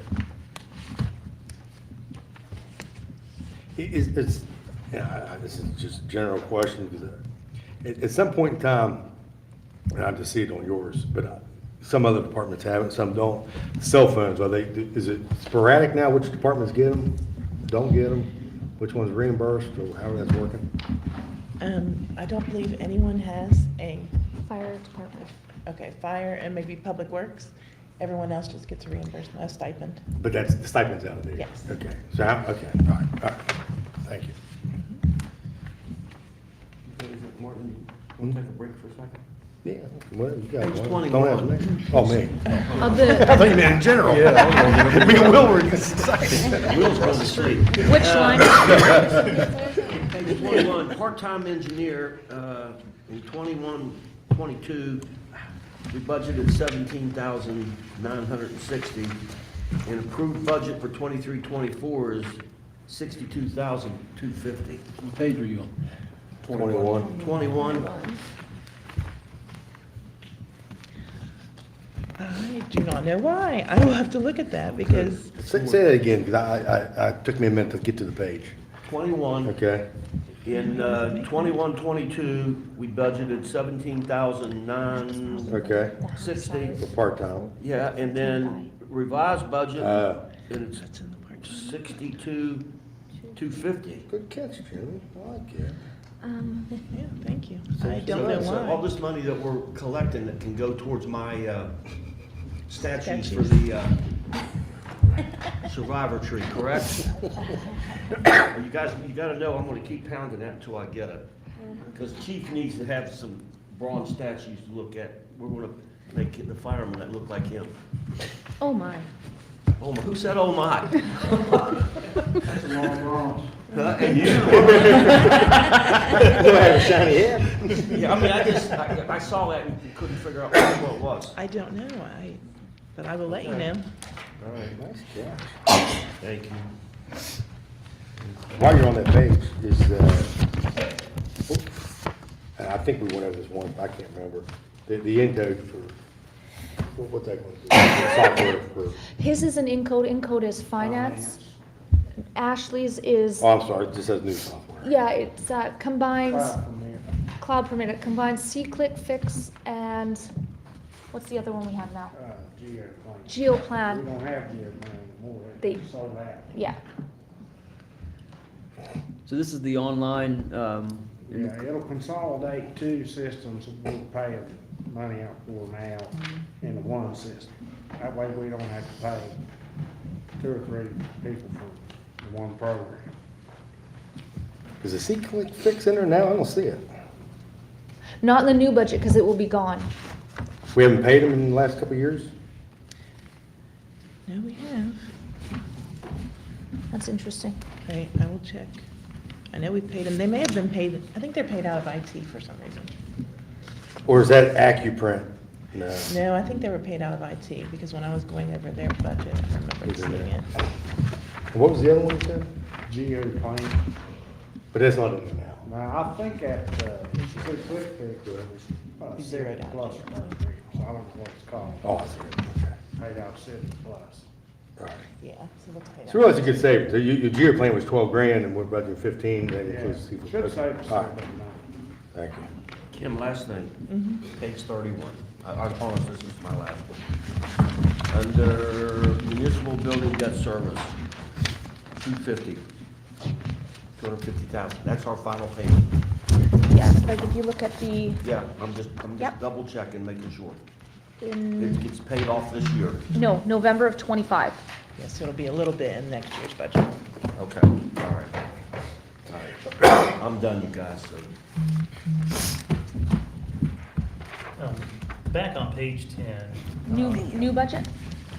Well. Old yeah, budget, okay. yeah.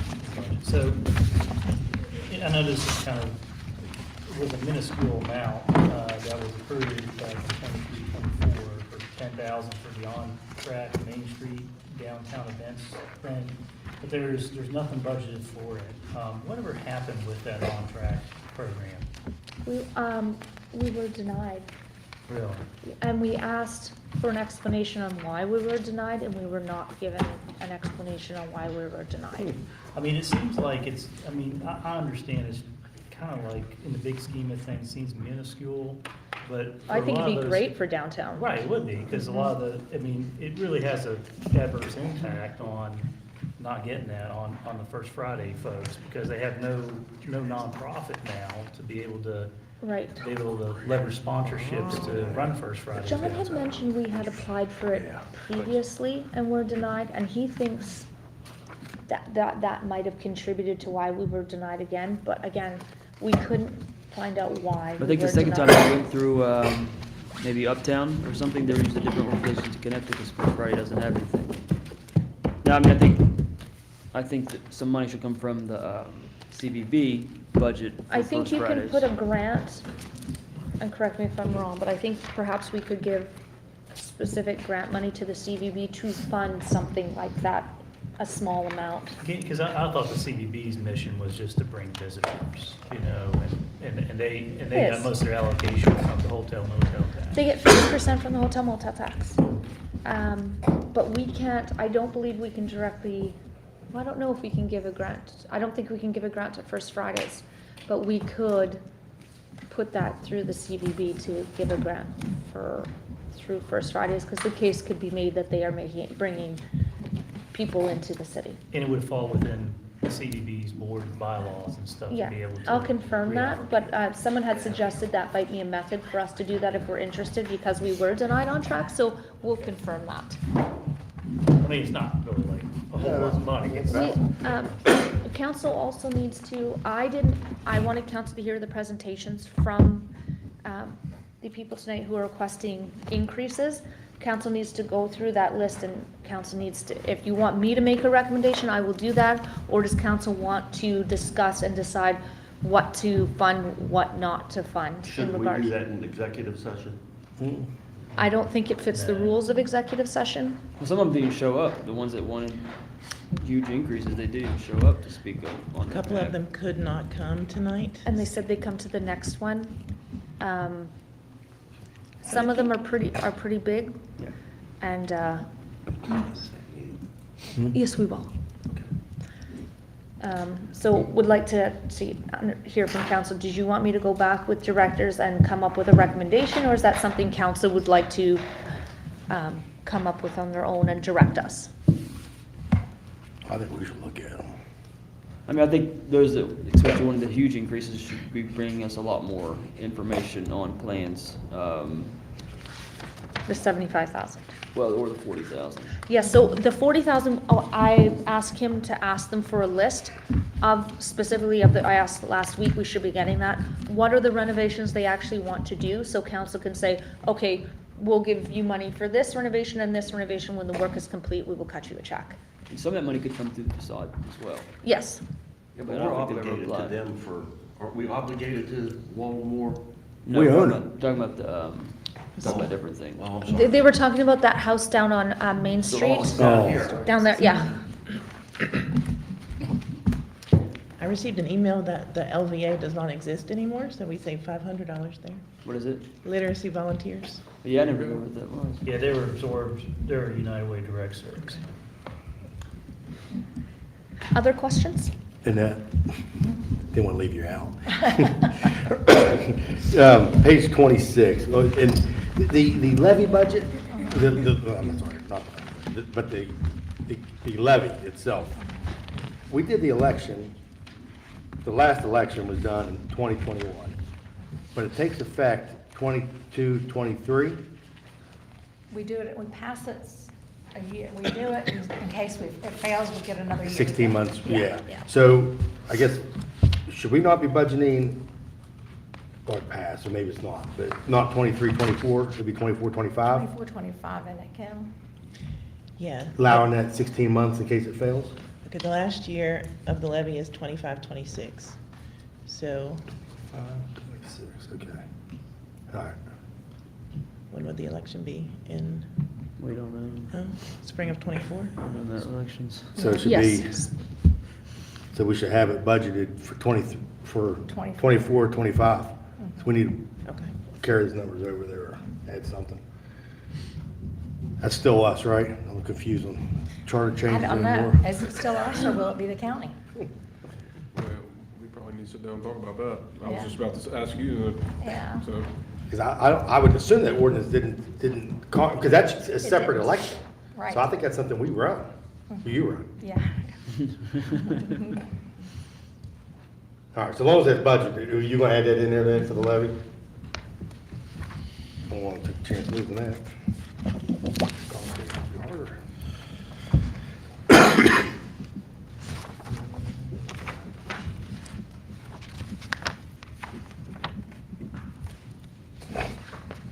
Just page 30. City Hall, commodities, bottom. And maybe this is just a combined account now, but we have budgeted 20. What line item? Yeah, then, so that's 20, under maintenance supplies and materials. And then, on the next page, 31, janitorial and cleaning supplies, we have 0. So we upped that first maintenance supplies and materials 4, but we deducted, we put 0'd out to cleaning supplies. So are we combining them? I believe they're combined now. We mentioned we didn't have any leases, but we do have that parking lot lease. That should be done here soon, right? Oh, I just went over that parking lot lease. I think Couple there's years, I think. 2 years and some left, and then there's a purchase price after that. Oh, after that? Yeah, oh, yeah. Why didn't, how long? Mark, we we just, how long was that? We just talked about that at that meeting. Do you remember? It ends in 2025. 5, I think it's 6, 5. So, and then the purchase price was up there. 120,000. 120 or 140? There's a lien on it. Well, Chief, you don't want it anymore, right? I'm just joking. We gonna buy that, don't we? Oh, I think we need to, yeah. Yeah, because I mean, that'd be a great lot, and then you get the lower lot, and that behind that, you can put a I think we have to, yeah. Costco. That's after July, isn't it, when it expires, or when the lease is up? I think it's a spring of 25. It said that. Give me a second. I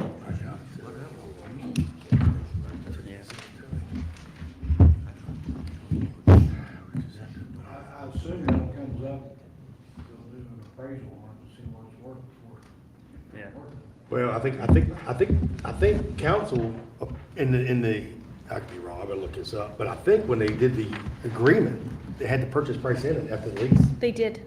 Yeah. Yeah, it's already in the It's contract. February 26th. Okay, so it's not. Yeah, it was I thought it was 2 years, just over 2 years out. No, they had the option at the end to buy it, but they had at the option price, they had it in the lease. Yeah, it's right in The option there. is I 120,000. assume we would have it appraised and it's worth it. Yeah, no, right, but all I'm saying Well, is. but then we're out all that money we've been leasing it for. Right, it was a bad deal. Yeah, it wasn't great. It's so that long. Sell it for 120. Yeah, sell it to Kim and Kurt. I'll buy it. What page? This is just a general question for this year. Any of the capital improvements done to City Hall, where are they at in here? Because they're not in City Hall under capital outlay. We did those in the revision. So Did you? I thought we put them in city manager mostly, Oh, but put them back here. anything,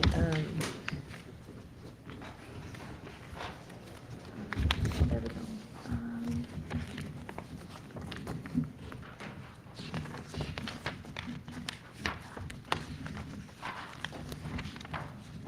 Just put it under. Are you asking about the current renovations that were done? Yeah. Like where it came from? Well, yeah, Yeah. where's it at?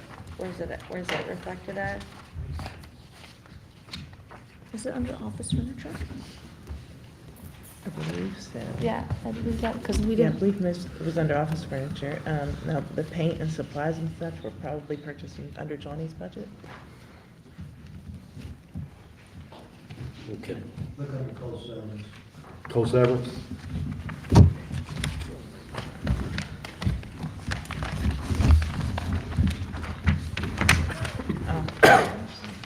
City Hall? No, Public Works total. Public Works. Hey, John, 11,000, oh, that's this year. So we're proposing 11,000 more? That's in full swing. Yeah, it's a cool side. That's You brought it up. this year. No, it's proposed, 24, 25, 11. Honestly, not I right. think I just pulled it over. I don't think we discussed it. I'm sorry. So I can delete it. If I need to. And what page is that on? That was coal severance. Oh, first It- page it of was coal in another severance fund. attachment. Oh, okay. I was waiting to get there. John Gotcha. found it.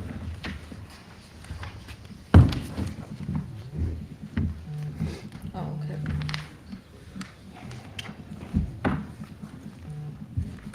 Repairs. Is it under repair city buildings? Yes. Okay.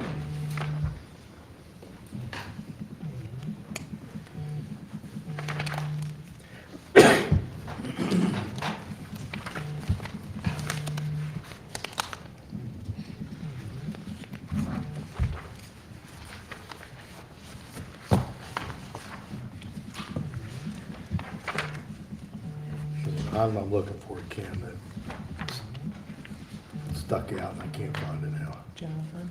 Yeah, I think so.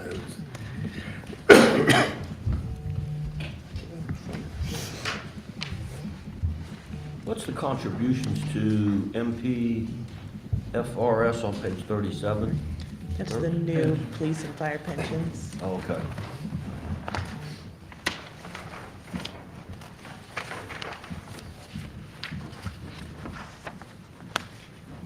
Did, Johnny, did you guys move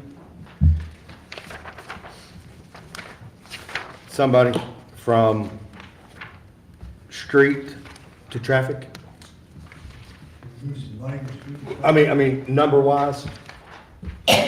Well, the reason why I'm asking, if you go to page 40, your, You didn't move your employee count from different departments?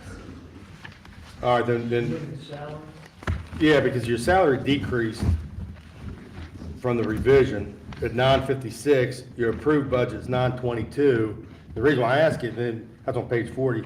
If you go to 44 under traffic, then you increase from approved budget 142 to 216. So I'm just curious, did you shift your numbers?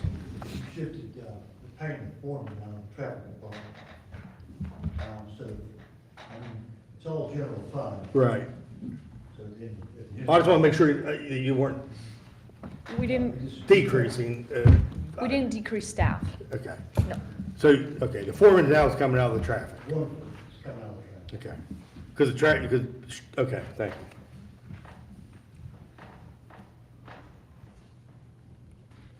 I had a question in regards, I'm sorry. Go ahead, go ahead. I had a question in regards to the sales and use tax. So one of the things that we could use that for is infrastructure improvements to the city. And I appreciate the fact that we're only transferring 1.5 million into the general revenue, into the general fund, which is a good trend.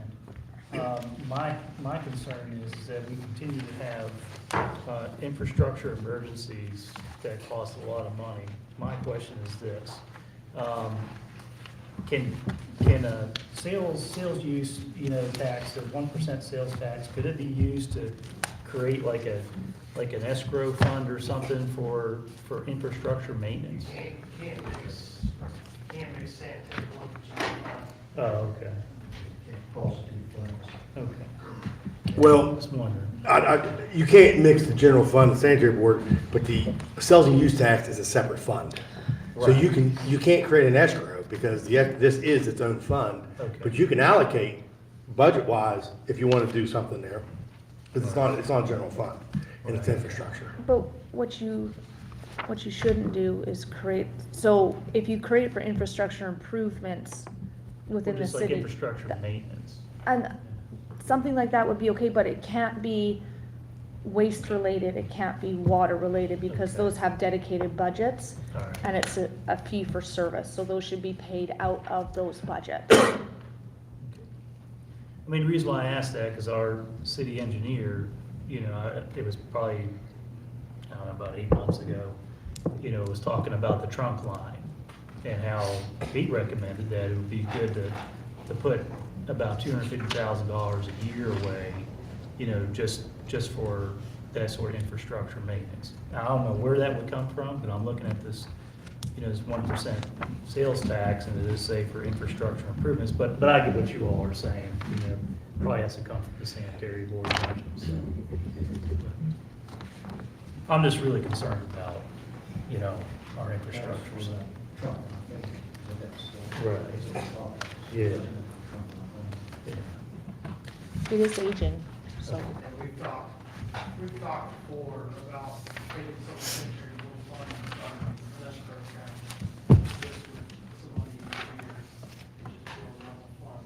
account. Just like you're saying.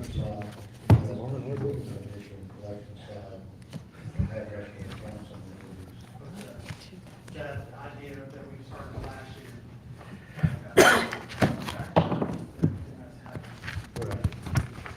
And that seems to happen frequently.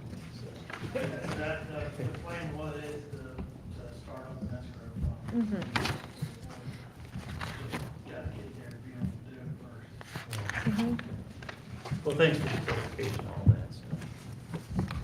Apologize, Martin. Councilman Howe? No, but I was asking Kim, because they have a R&R fund, which is reserved for, they could use it for that, but it's shot, probably. Yeah, after the holes, yeah. This said, on page 32, there's other buildings, capital outlay. Now, I know the library came and asked for money about that. I mean, so we have a line item to repair it because there's our building, so wouldn't that be the line item that would go under? And that's something,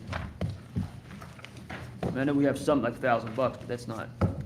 Right, and there's also some money in the levy fund for repairs to Waldemore. So what is that money, like, what has it been used for? Just normal maintenance that? It's been used for the HVAC and the elevator and whatever else, Johnny.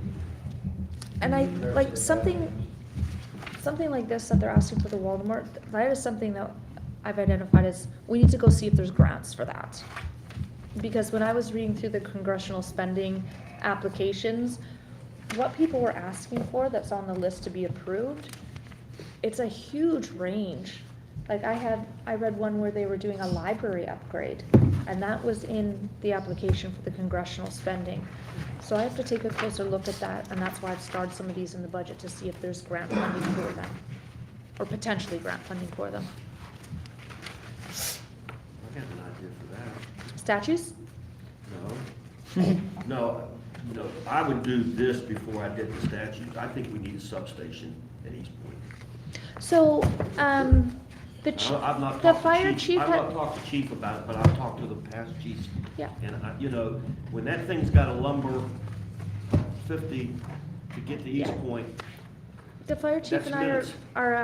we've been talking about that, and it's actually something that he brought up in budget, and we're gonna look for different options, where it can go, if it's a partnership with Bridgeport, what grant funding's available, that type of thing, so it is something that we're actually looking into. yeah, I mean, you got that old post office building up there, but they're not utilizing that whole building. I mean, you knock a hole in the side of that wall, you got room to put your truck in. Okay, we'll continue working on that and provide an update. Thank you. I'm sorry. Councilmember Howe, did you have another, more questions?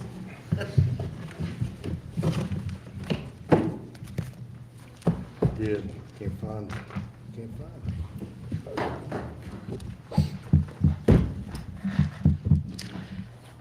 While Councilmember Howe's looking, there's a conflict for our scheduled meeting next Tuesday. Is everyone available Monday night for a meeting?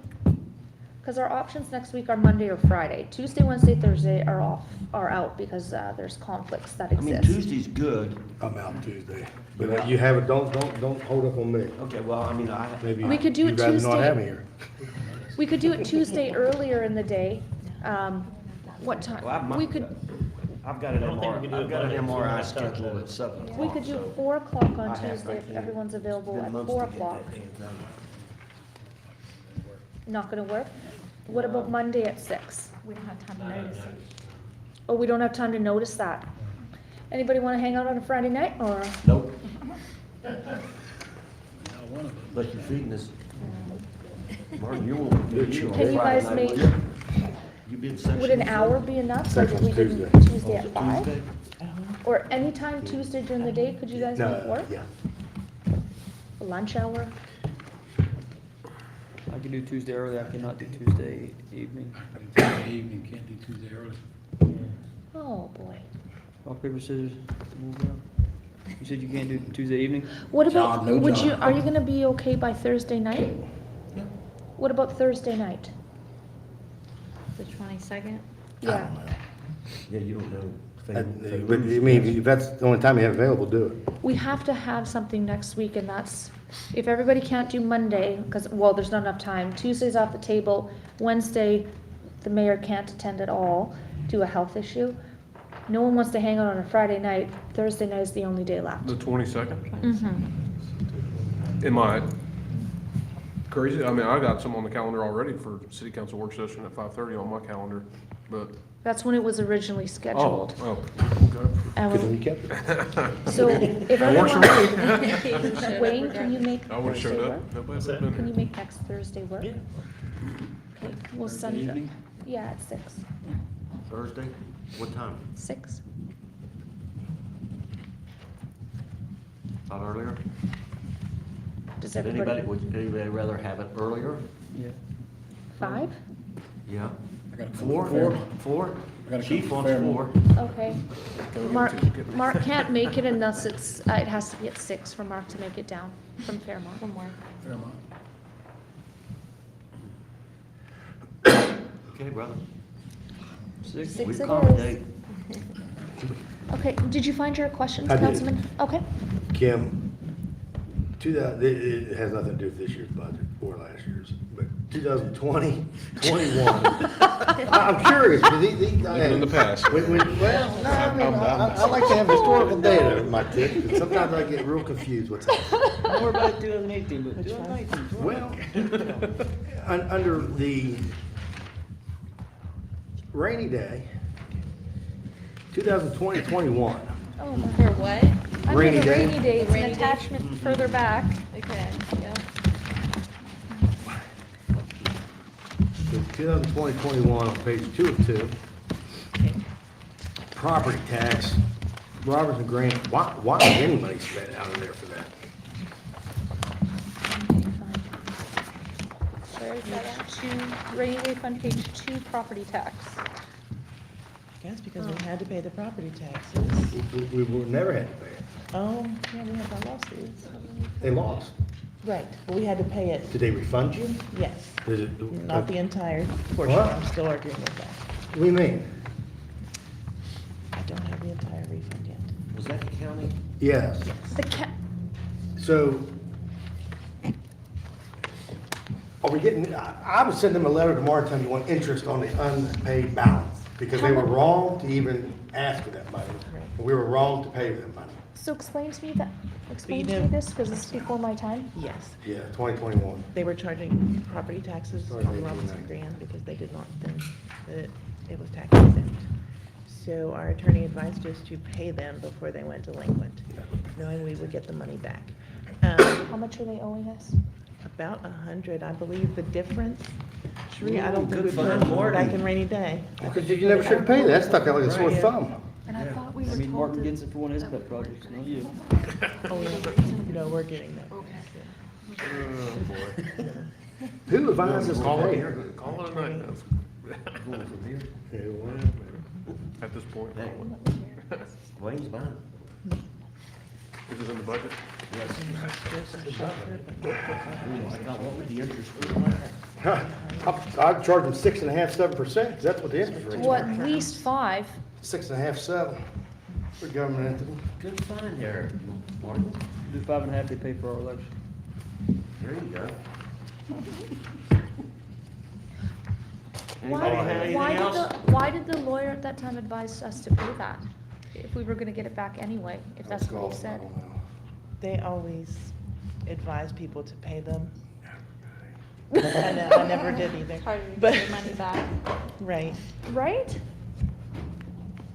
Thank you, everybody. Good job. Very nice. Great job, Kim, Ms. Bell, Sherry. Good job. Thank you. We'll see you guys, gals, next week again. And we'll be going through this more, is that what? We'll make any adjustments that we talked about today. There was a Okay. couple of mistakes. We'll do that. If there's any further questions, but really that's, the big thing you're gonna have to discuss as a council is those external requests, what you would like to fund and what you are going to not fund. I'll have more information or someone here from the Historical Society. As well. One thing I'd like to request is the wall to wall. We own it, we need to put these things in bed. I mean, we need to, they're a custodian for us, taking care of that building. I think we should execute that master plan, get it done, so we're not nickel and dime, and we just pay that debt service over 5-10 years and be done with it. $375,000, we'll get it done. Historical building, we should take care of it. What master plan are you talking about? I haven't seen it. There. Yeah, it's in your package you sent out. Package. Yeah, I brought it up at the council meeting earlier. I'll take a look in a think the little while. original packet, I'll take it, I'll Paying take this it. building off. all the way at the end. But I think I don't want to say owe it to them, it's our building, but I think it needs addressed, because, and it's going to save us money on what they requested. They requested 75, so you could take 30 out of there right now if we say we're going to do the master plan, and that's the nickel and dime stuff they want to get you on every year. What was the cost of the master plan? Probably, well, I think it was 375. Okay, but that, and Is that I agree, we 2021? should do that, but again, that's a great project for a congressional spending Well, request. I agree, so I think what we should do, Absolutely. also have our grant writer, that there's a development grant program. You can look it up here.